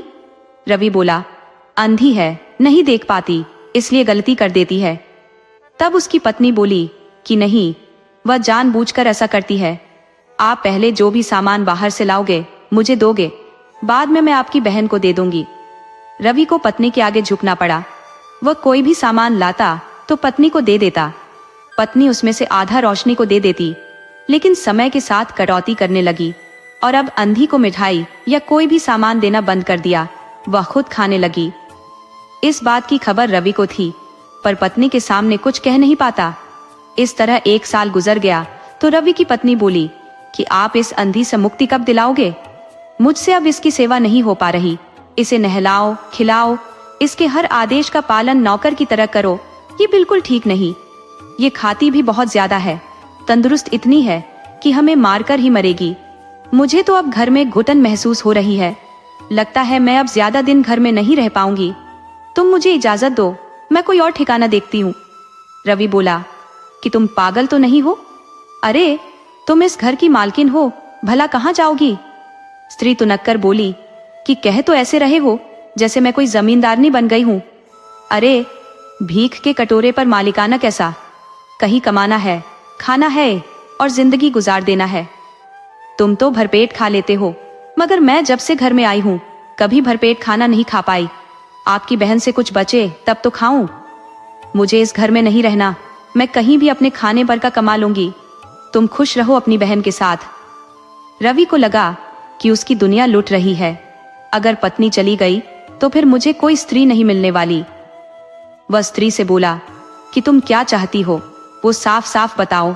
तुम मेरी पत्नी हो, तुम्हारी हर बात मानूंगा। स्त्री बोली कि तुम अपनी बहन से छुटकारा पालो, इसे ले जाकर कहीं छोड़ दो। घने जंगल में इसे ब्याह के बहाने ले जाओ। कोई मनगढ़ंत कहानी सुनाकर इसे जंगल में ले जाओ और छोड़ दो।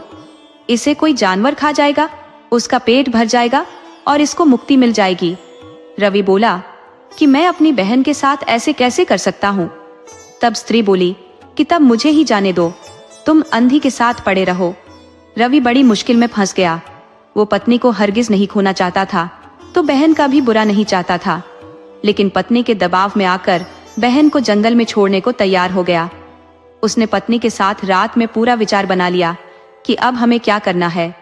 उसने स्त्री पर ही बहन को बहलाने का काम छोड़ दिया।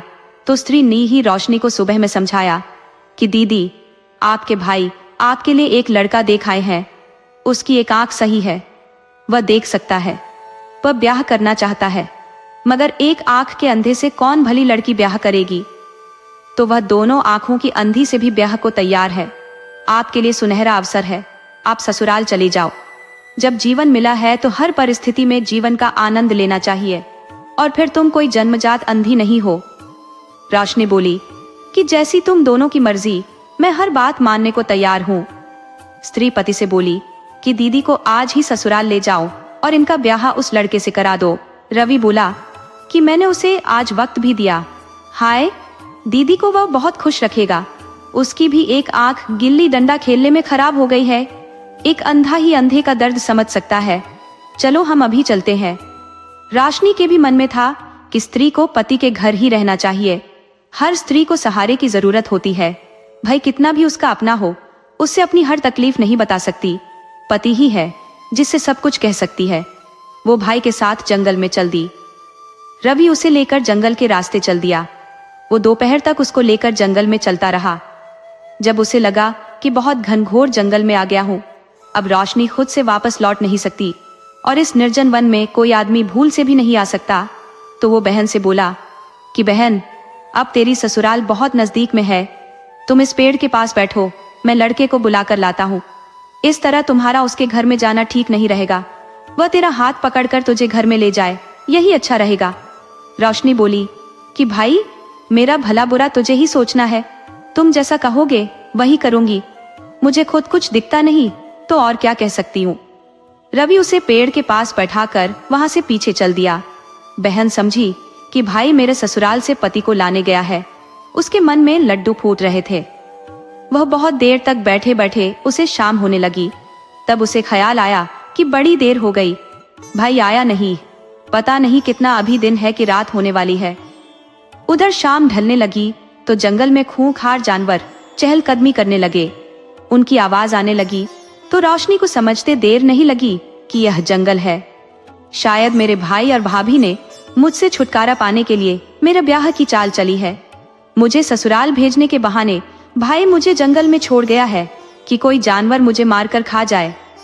अब मैं क्या करूं? जानवर मुझे जीते जी खाएंगे तो मुझे काफी कष्ट होगा। वो अभी विचार कर ही रही थी कि शेर के दहाड़ने की आवाज आने लगी। वह बिना देर किए जान बचाने के लिए पेड़ पर चढ़ गई।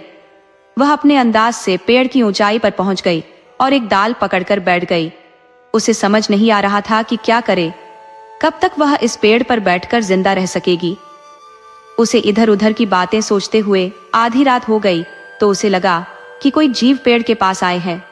वह इंसान तो नहीं हो सकते। वह ध्यान लगाकर उनकी बातें सुनने लगी। उनकी बातों से रोशनी को अंदाजा लगा कि पेड़ के नीचे भूत और चुड़ैल हैं, आपस में किसी मुद्दे पर बात कर रहे हैं। रोशनी भूत के होने मात्र के एहसास से बहुत डर रही थी। उसे लग रहा था कि हाथ से पेड़ की डाल छूट जाएगी, लेकिन अपने को संभालते हुए उनकी बात सुनने की कोशिश करने लगी।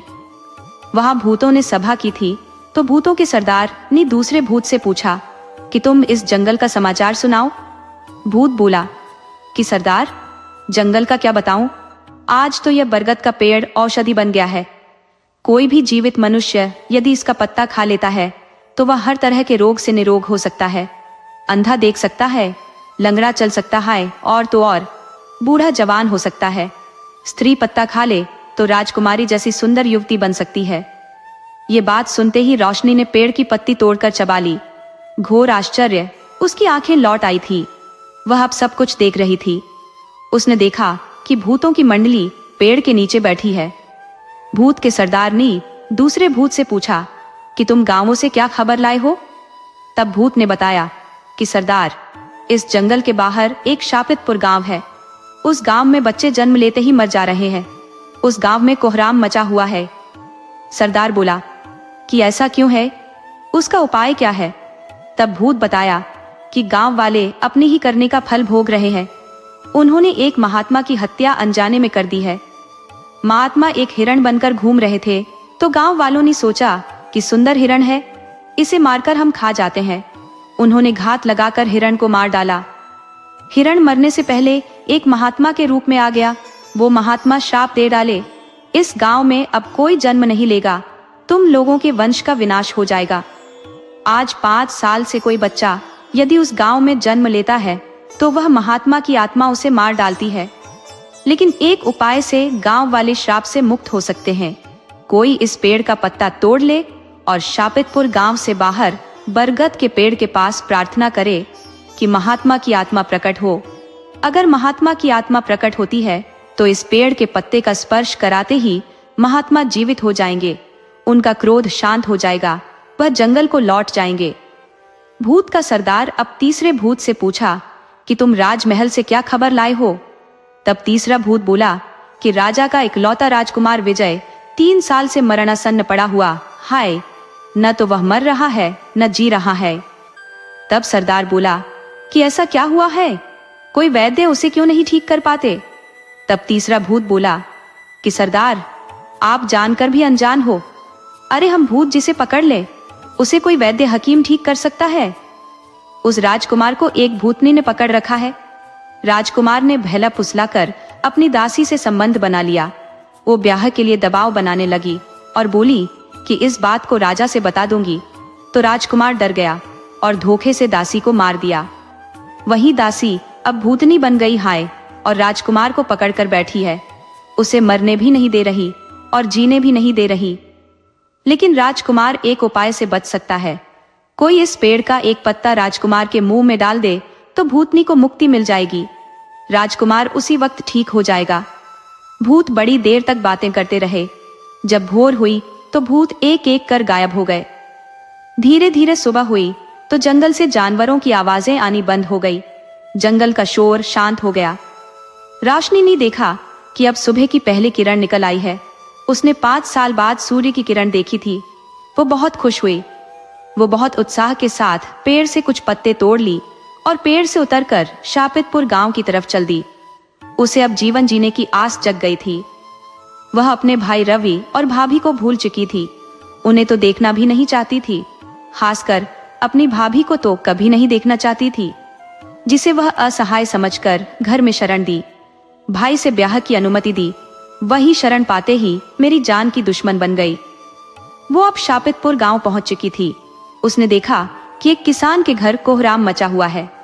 पूछने पर पता चला कि किसान के घर बेटे ने जन्म लिया था, लेकिन जन्म लेते ही मर गया। एक वही क्यों, इस गांव में कोई भी बच्चा जन्म लेते ही मर जाता है। इस गांव में न तो अब कोई युवकों के ब्याह के लिए आता है, न युवतियों का ब्याह दूसरे गांव में हो पाता है। हम भयानक श्राप से ग्रसित हैं।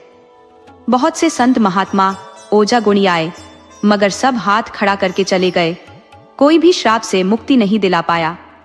रोशनी बोली कि बाबा, आप मुझ पर विश्वास करो तो मैं इस गांव के लोगों को श्राप से मुक्ति दिला सकती हूँ। वो आदमी बोला कि बेटी, ये तो हम पर बहुत बड़ा उपकार होगा। हम तुम्हारा यह एहसान जिंदगी भर नहीं भूलेंगे। रोशनी बोली कि बाबा, पहले आप मुझे खाना खिलाओ, ठहरने का स्थान दो, फिर रात में मैं आपके गांव को मुक्ति दिला दूंगी। वह आदमी रोशनी को घर ले गया, उसे भरपेट खाना खिलाया और एक कमरे में ठहरने को दे दिया। वो रात भर की जगी थी। शापितपुर गांव में आने में भी उसे दोपहर हो गया था, तो खाना खाने के बाद आराम कर ली। शाम होने पर उस बूढ़ी ने फिर से उसे खाना खिला दिया, तो वह बोली कि अब आप लोग सो जाओ, मेरे पीछे पीछे मत आना। गांव वालों ने उसकी बात मान ली। आधी रात होने पर वह घर से निकलकर बरगद के पेड़ के पास गई और आह्वान की कि हे महात्मा की आत्मा, प्रकट हो। वो जब 3-4 बार आह्वान की तो महात्मा की आत्मा प्रकट हो गई। वह महात्मा से बोली कि महात्मन, आप एक सन्यासी होकर अपने ऊपर पाप क्यों ले रहे हैं? आप निरपराध बालकों की हत्या कर नरकगामी क्यों बनना चाहते हो? मैं चाहती हूँ कि आप यह हत्या करने का खेल बंद करो। मैं आपको मुक्ति दिला दे रही हूँ। महात्मा बोले कि मुझे मुक्त नहीं होना, मुझे उसी रूप में आना है।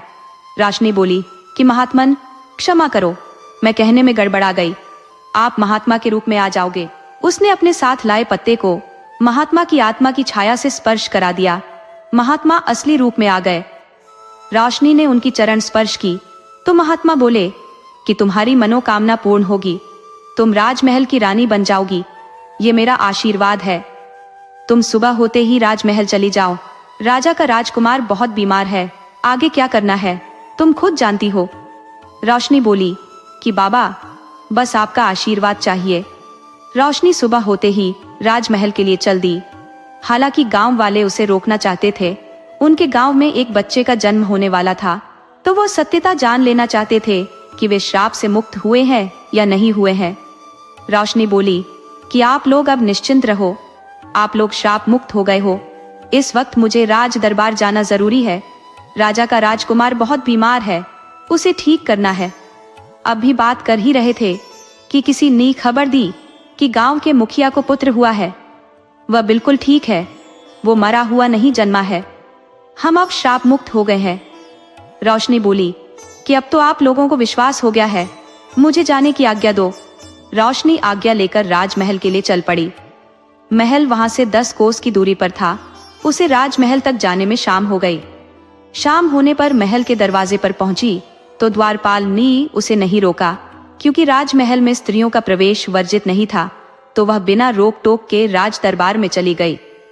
राजा दरबार में एक युवती को देखकर आश्चर्य में पड़ गया। बोला कि क्या कष्ट है तुम्हें, कहां से आई हो? तब रोशनी बोली कि मुझे कोई कष्ट नहीं है, कष्ट तो आपके राजकुमार को है। मैं राजकुमार को ठीक करने आई हूँ। राजा बोला कि तुम्हारा दिमाग तो ठीक है, कहीं तुम पागल तो नहीं हो? रोशनी बोली कि नहीं महाराज, मैं पागल नहीं हूँ, मैं सचमुच राजकुमार को ठीक करने आई हूँ। राजा बोला कि राजकुमार को ठीक करने के चक्कर में कितने झोला छाप वैद्य फांसी चढ़ चुके हैं, अब तुम स्त्री होकर क्यों मरना चाहती हो? जाओ, भागो दरबार से, मैं तुम्हारी गुस्ताखी को माफ करता हूँ। रोशनी बोली कि महाराज, आप मेरी बात को हल्के में लेकर नजरअंदाज कर रहे हैं। मैं राजकुमार का इलाज करने के लिए ही आई हूँ। यदि मैं इलाज नहीं कर पाई तो आप मुझे फांसी चढ़ा देना, लेकिन मैं राजकुमार को ठीक कर दी तो फिर आप मेरे लिए क्या करोगे? राजा बोला कि मैं तेरा ब्याह राजकुमार से करा दूंगा। रोशनी बोली कि आप मुझे राजकुमार के पास ले चलो। राजा खुद रोशनी को राजकुमार के पास ले गया। रोशनी ने राजकुमार के मुंह से साथ लाए बरगद के पत्ते का स्पर्श करा दिया। पत्ते के स्पर्श होते ही राजकुमार उठ बैठा। राजा यह देखकर उछल पड़ा, बोला कि तुमने यह कैसे चमत्कार कर दिया, हमारा राजकुमार ठीक हो गया। राजा ने रानी को आवाज दी कि रानी, यहाँ आओ, हमारा राजकुमार ठीक हो गया है। राजकुमार हैरान हुआ कि मुझे हुआ क्या है, मैं तो बिल्कुल ठीक सोया था, अब जागा हूँ। तब राजा ने बताया कि नहीं बेटा, तू सोया नहीं था, तू 3 साल से बीमार था, मगर इस लड़की ने तुम्हें ठीक कर दिया है। तो मैंने भी इस लड़की को वचन दिया है कि राजकुमार को ठीक कर दोगी तो मेरी बहू बन जाओगी। मेरे वचन के अनुसार अब यह मेरी बहू है। राजा बोला कि बहू, यह बताओ कि राजकुमार को हुआ क्या था? तब रोशनी बोली कि पिताजी, राजकुमार को बहुत बुरी आदत लग गई थी। इनकी एक दासी थी, तो ये दासी के प्रेम जाल में फंस गए थे। दासी रानी बनने का दबाव बना रही थी, जबकि राजकुमार उसे मात्र एक खेल समझकर उसके साथ खेल रहे थे। राजकुमार के लिए दासी का कोई मोल नहीं था, वो इनके लिए एक खिलौना मात्र थी। दासी जब पेट से हुई तो अपना आपा खो बैठी और राजकुमार को धमकी दे डाली कि वो राजकुमार की गलती को राजा से बताएगी। राजकुमार उसकी धमकी से डर गए और उसकी हत्या की योजना बना डाली। राजकुमार ने उसे जंगल में ले जाकर धोखे से मार डाला। मरने के बाद वह भूतनी बन गई और राजकुमार को पकड़ ली। वह न तो राजकुमार को जीने दे रही थी, न मरने दे रही थी। मैंने उसे अपने योग मंत्र से मुक्ति दे दी है, दासी मुक्त हो गई है। राजा बोला कि राजकुमार, तुमने बहुत बड़ा अपराध किया है, तुम इस राज्य की गद्दी पर बैठने के योग्य नहीं हो। मेरे बाद इस राज्य की गद्दी पर मेरी बहू बैठेगी, उसके बाद इसका पुत्र बैठेगा, तेरा नंबर कभी नहीं आएगा। इस तरह अपनी किस्मत से अंधी लड़की राजरानी बन गई। कहानी से सीख, जिसके साथ धर्म होता है, भगवान किसी न किसी रूप में उसकी मदद जरूर करते हैं। नियति के खेल निराले होते हैं, वह जिसे गिराती है उसे ही उठाने का रास्ता भी दिखाती है।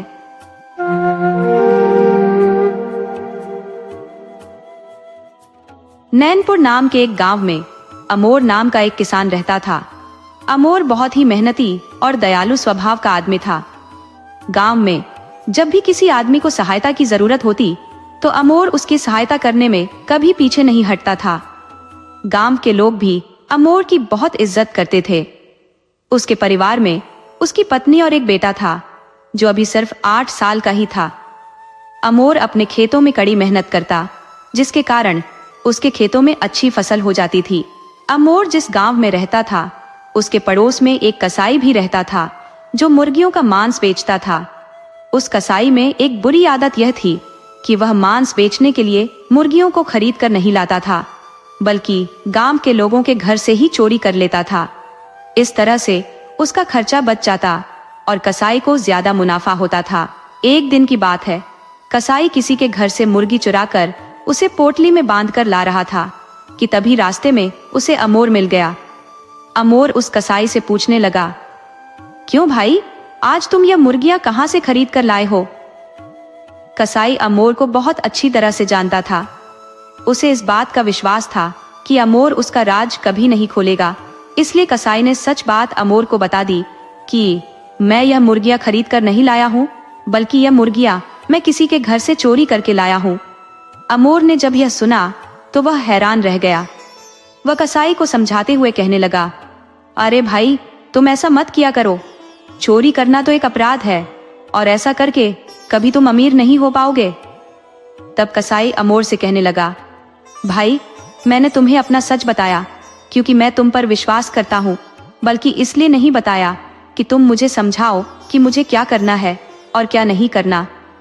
खैर, कसाई मुर्गियों की पोटली लेकर अपनी दुकान पर चला गया। अब उस कसाई की यही आदत बन चुकी थी। वह कभी कभी तो मुर्गियां खरीद कर ले आता, लेकिन कई बार वह लोगों के घरों से मुर्गियां चुरा कर लाता था। दूसरी तरफ जब गांव के लोगों के घरों से मुर्गियों की चोरी हद से ज्यादा बढ़ गई, तो वे लोग एक दिन इकट्ठा हुए और गांव के बड़े बुजुर्ग इस बारे में चर्चा करने लगे कि आखिर वह कौन आदमी है जो मुर्गियां चुरा कर ले जा रहा है। हमें उस आदमी का पता लगाना चाहिए। अभी वे सब लोग इसी बारे में चर्चा कर रहे थे कि तभी एक नौजवान वहां पर भागता हुआ आया और कहने लगा, हुजूर, मैंने अभी अपनी आंखों से गांव के एक कसाई को किसी के घर से मुर्गियां उठाकर ले जाते हुए देखा है। जैसे ही गांव वालों को इस बात की खबर हुई कि आज तक हमारी जितनी भी मुर्गियां चोरी हुई है वह इस मुन्ना कसाई ने ही चुराई है, और वह हमारी चुराई हुई मुर्गियां ही हमें बाद में बेचता है। इतना सुनते ही सारे गांव वाले क्रोध से आग बबूला हो गए। वे भागते हुए उस कसाई के पास जा पहुंचे। सभी लोगों ने कसाई को घेर लिया और कहने लगे, तुम्हारी हिम्मत कैसे हुई हमारे घरों से मुर्गियां चुराने की? आज हम तुम्हें नहीं छोड़ेंगे। दूसरी तरफ कसाई कहने लगा, नहीं गांव वालों, मैं तो मुर्गियां खरीद कर लाता हूँ। मैंने आपके घर से कोई मुर्गियां नहीं चुराई। लेकिन अब गांव वालों के सामने सारी सच्चाई आ चुकी थी। गांव वालों ने मुन्ना कसाई की एक भी बात नहीं मानी और उसी वक्त कसाई को मारना पीटना शुरू कर दिया। काफी देर तक उसकी पिटाई की और उसके बाद उसे चेतावनी देकर छोड़ दिया कि तुम इस गांव में दोबारा नजर मत आना। अगले 1-2 दिन में तुम यह गांव छोड़कर चले जाओ, किसी दूसरी जगह चले जाओ। अब मुन्ना कसाई का वहां पर कोई नहीं था। वह तो गांव में अकेला ही रहता था। ना उसके कोई बीवी बच्चे थे और ना ही माँ बाप। कसाई ने सोचा कि कल जाने से अच्छा है कि मैं आज और अभी इस गांव को छोड़कर चला जाऊं, क्योंकि अब इस गांव में मेरी कोई इज्जत नहीं रही। और कसाई उसी दिन खाली हाथ वहां से चला गया। अभी वह चलता हुआ रास्ते में ही था कि उसे फिर से अमोर मिल गया। अमोर ने जब कसाई की ऐसी हालत देखी तो कहने लगा, भाई तुम्हारे साथ क्या हुआ है? कसाई ने अमोर को सारी बात बता दी कि किस तरह से गांव वालों ने उसकी पिटाई कर दी, क्योंकि उनको पता चल चुका था कि मैं उनकी मुर्गियां चुराता हूँ। अमोर कसाई से कहने लगा, देखो भाई, मैं तो तुम्हें पहले से ही यही बात समझा रहा था कि चोरी करना अच्छी बात नहीं है, इसे छोड़ दो। कसाई ने कहा, अब मुझे समझाने का कोई फायदा नहीं है। जो होना था वह तो हो चुका है। अगर तुमसे हो सकता है तो मेरी सहायता कर दो। अमोर एक रहमदिल और शरीफ आदमी था। वह दूसरों की सहायता करने के लिए अक्सर तैयार रहता था। वह कहने लगा, अच्छा बताओ तुम्हें क्या चाहिए? मैं तुम्हारी सहायता किस तरह से कर सकता हूँ? कसाई ने कहा, पिछली बार अपनी फसल में से तुम्हें जो मुनाफा हुआ था वह तुम मुझे दे दो। अमोर ने कहा, अरे भाई, मुनाफे की रकम मैं तुम्हें कैसे दे सकता हूँ? उस मुनाफे की रकम में से तो बड़ी मुश्किल से मुझे सिर्फ 10 अशर्फियां ही मिली है। मुझे तो अभी उन 10 अशर्फियों की जरूरत है, क्योंकि अभी मैंने अगली फसल की तैयारी भी करनी है और उस पर भी तो खर्च आएगा। कसाई कहने लगा, भाई तुम ऐसा करो, मुझे अपनी 10 सोने की अशर्फियां उधार के तौर पर दे दो। मैं वादा करता हूँ कि 1 महीने के अंदर अंदर तुम्हें 10 सोने की अशर्फियां वापस लौटा दूंगा। मैं तुम्हारी 10 अशर्फियां लेकर राज्य की राजधानी जाऊंगा। वह एक बड़ा नगर है, वहां पर कोई व्यापार शुरू करूंगा। तुम्हारी 10 सोने की अशर्फियां महीना पूरा होने से पहले ही तुम्हें वापस कर दूंगा, क्योंकि अभी तुम्हें भी फसल उगाने में 1 महीने का समय लगेगा। इस तरह से ये अशर्फियां तुम्हारे भी काम आ जाएंगी और मेरे भी काम आ जाएंगी।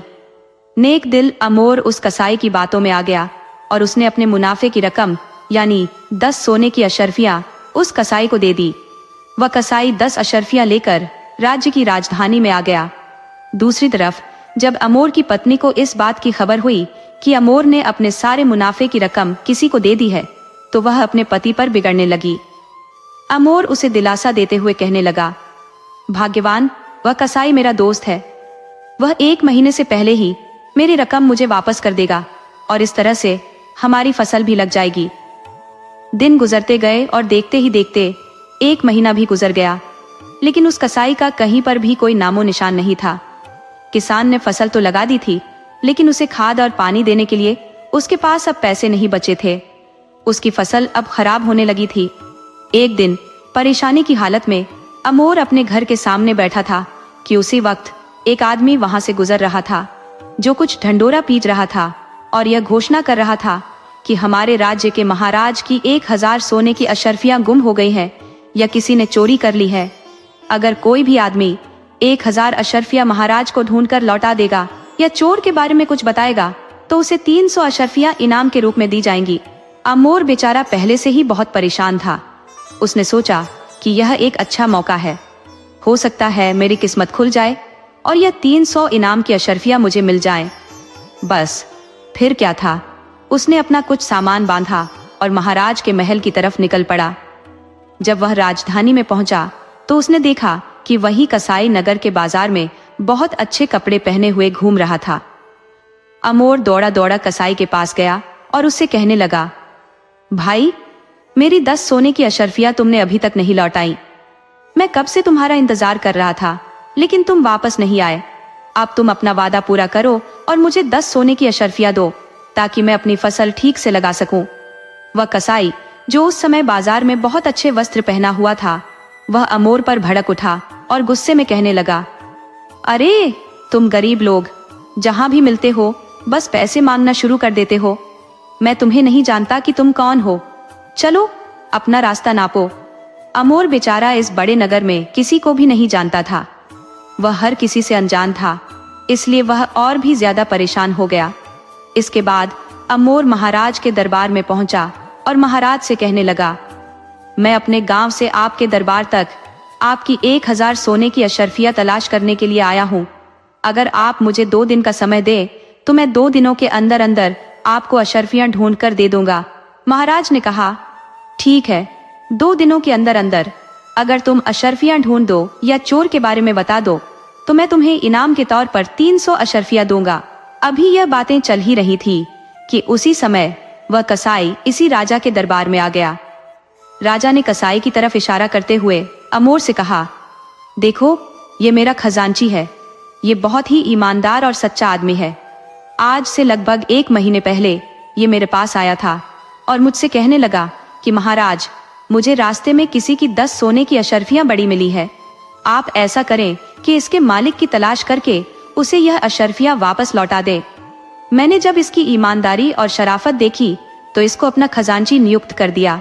अमोर की समझ में अब सारी बात आ चुकी थी कि वह 10 अशर्फियां जो कसाई ने राजा के पास रखी थी वह किसकी थी, और उसकी समझ में यह भी आ चुका था कि हो ना हो खजाने में से 1000 सोने की अशर्फियां भी इसी कसाई ने चुराई है, क्योंकि चोरी करना इसकी पुरानी आदत है। बातचीत खत्म होने के बाद वह दरबार से लौट आया। शाम होने पर वह सीधा नगर में बने हुए कसाई के घर पर पहुंचा और उससे कहने लगा, अगर तुम मेरी बात नहीं मानोगे तो मैं महाराज के सामने तुम्हारी सारी सच्चाई बता दूंगा, और उसके बाद महाराज तुम्हारी जो भी हालत करेंगे वह तुम अच्छी तरह से जानते हो। अमोर की बात सुनकर कसाई डर गया और कहने लगा, अरे भाई, तुम चाहते क्या हो? अमोर ने कहा, तुम ऐसा करो, महाराज की चुराई हुई 1000 अशर्फियां तुम मुझे वापस लौटा दो। मैं अपने गांव चला जाऊंगा और किसी से कुछ भी नहीं बताऊंगा। दूसरी तरफ कसाई परेशान हो गया और कहने लगा, देखो भाई, इतना लालच करना अच्छा नहीं है। तुम ऐसा करो कि आधी अशर्फियां तुम ले लो और आधी मैं रख लेता हूँ। लेकिन अमोर ने कहा, नहीं भाई, अगर तुम सारी अशर्फियां मुझे नहीं दे सकते तो ठीक है, मैं कल दरबार में महाराज को तुम्हारी सारी सच्चाई बता दूंगा। वह बेचारा कसाई बहुत डर गया। उसने 1000 सोने की अशर्फियां अमोर को देने का फैसला कर लिया और कहने लगा, कल सुबह आकर तुम मुझसे 1000 अशर्फियां ले लेना और फिर अपने गांव चले जाना। इसके बाद अमोर कसाई के घर से निकला और सीधा महाराज के दरबार में जा पहुंचा। महाराज को उसने सारी बात बताई। पहले तो महाराज को इस बात पर बिल्कुल भी विश्वास नहीं हुआ। तब अमोर महाराज से कहने लगा, आप केवल एक बार मेरे साथ कल सुबह कसाई के घर चलिए, तब आपके सामने ही दूध का दूध और पानी का पानी हो जाएगा। अगली सुबह राजा अपने 2 सिपाहियों के साथ कसाई के घर की तरफ चल दिया। राजा कसाई के घर से कुछ ही दूरी पर रुक गया और अमोर कसाई के घर पहुंचा। तब कसाई 1000 अशर्फिया की थैली अमोर के पास लेकर आया और कहने लगा, ये लो भाई, ये अशर्फिया तुम अपने पास रखो और अपने गांव चले जाओ। महाराज को इसके बारे में कुछ भी मत बताना। उसी वक्त महाराज और सिपाही वहां पर आ गए। राजा ने जब सारी सच्चाई अपनी आंखों से देख ली तो वह अपने सिपाहियों से कहने लगा, मेरे इस खजांची को अभी गिरफ्तार करो, इसे घसीटते हुए ले जाओ और जाकर कारागार में डाल दो। राजा ने वह 1000 अशर्फिया की थैली अपने कब्जे में ले ली।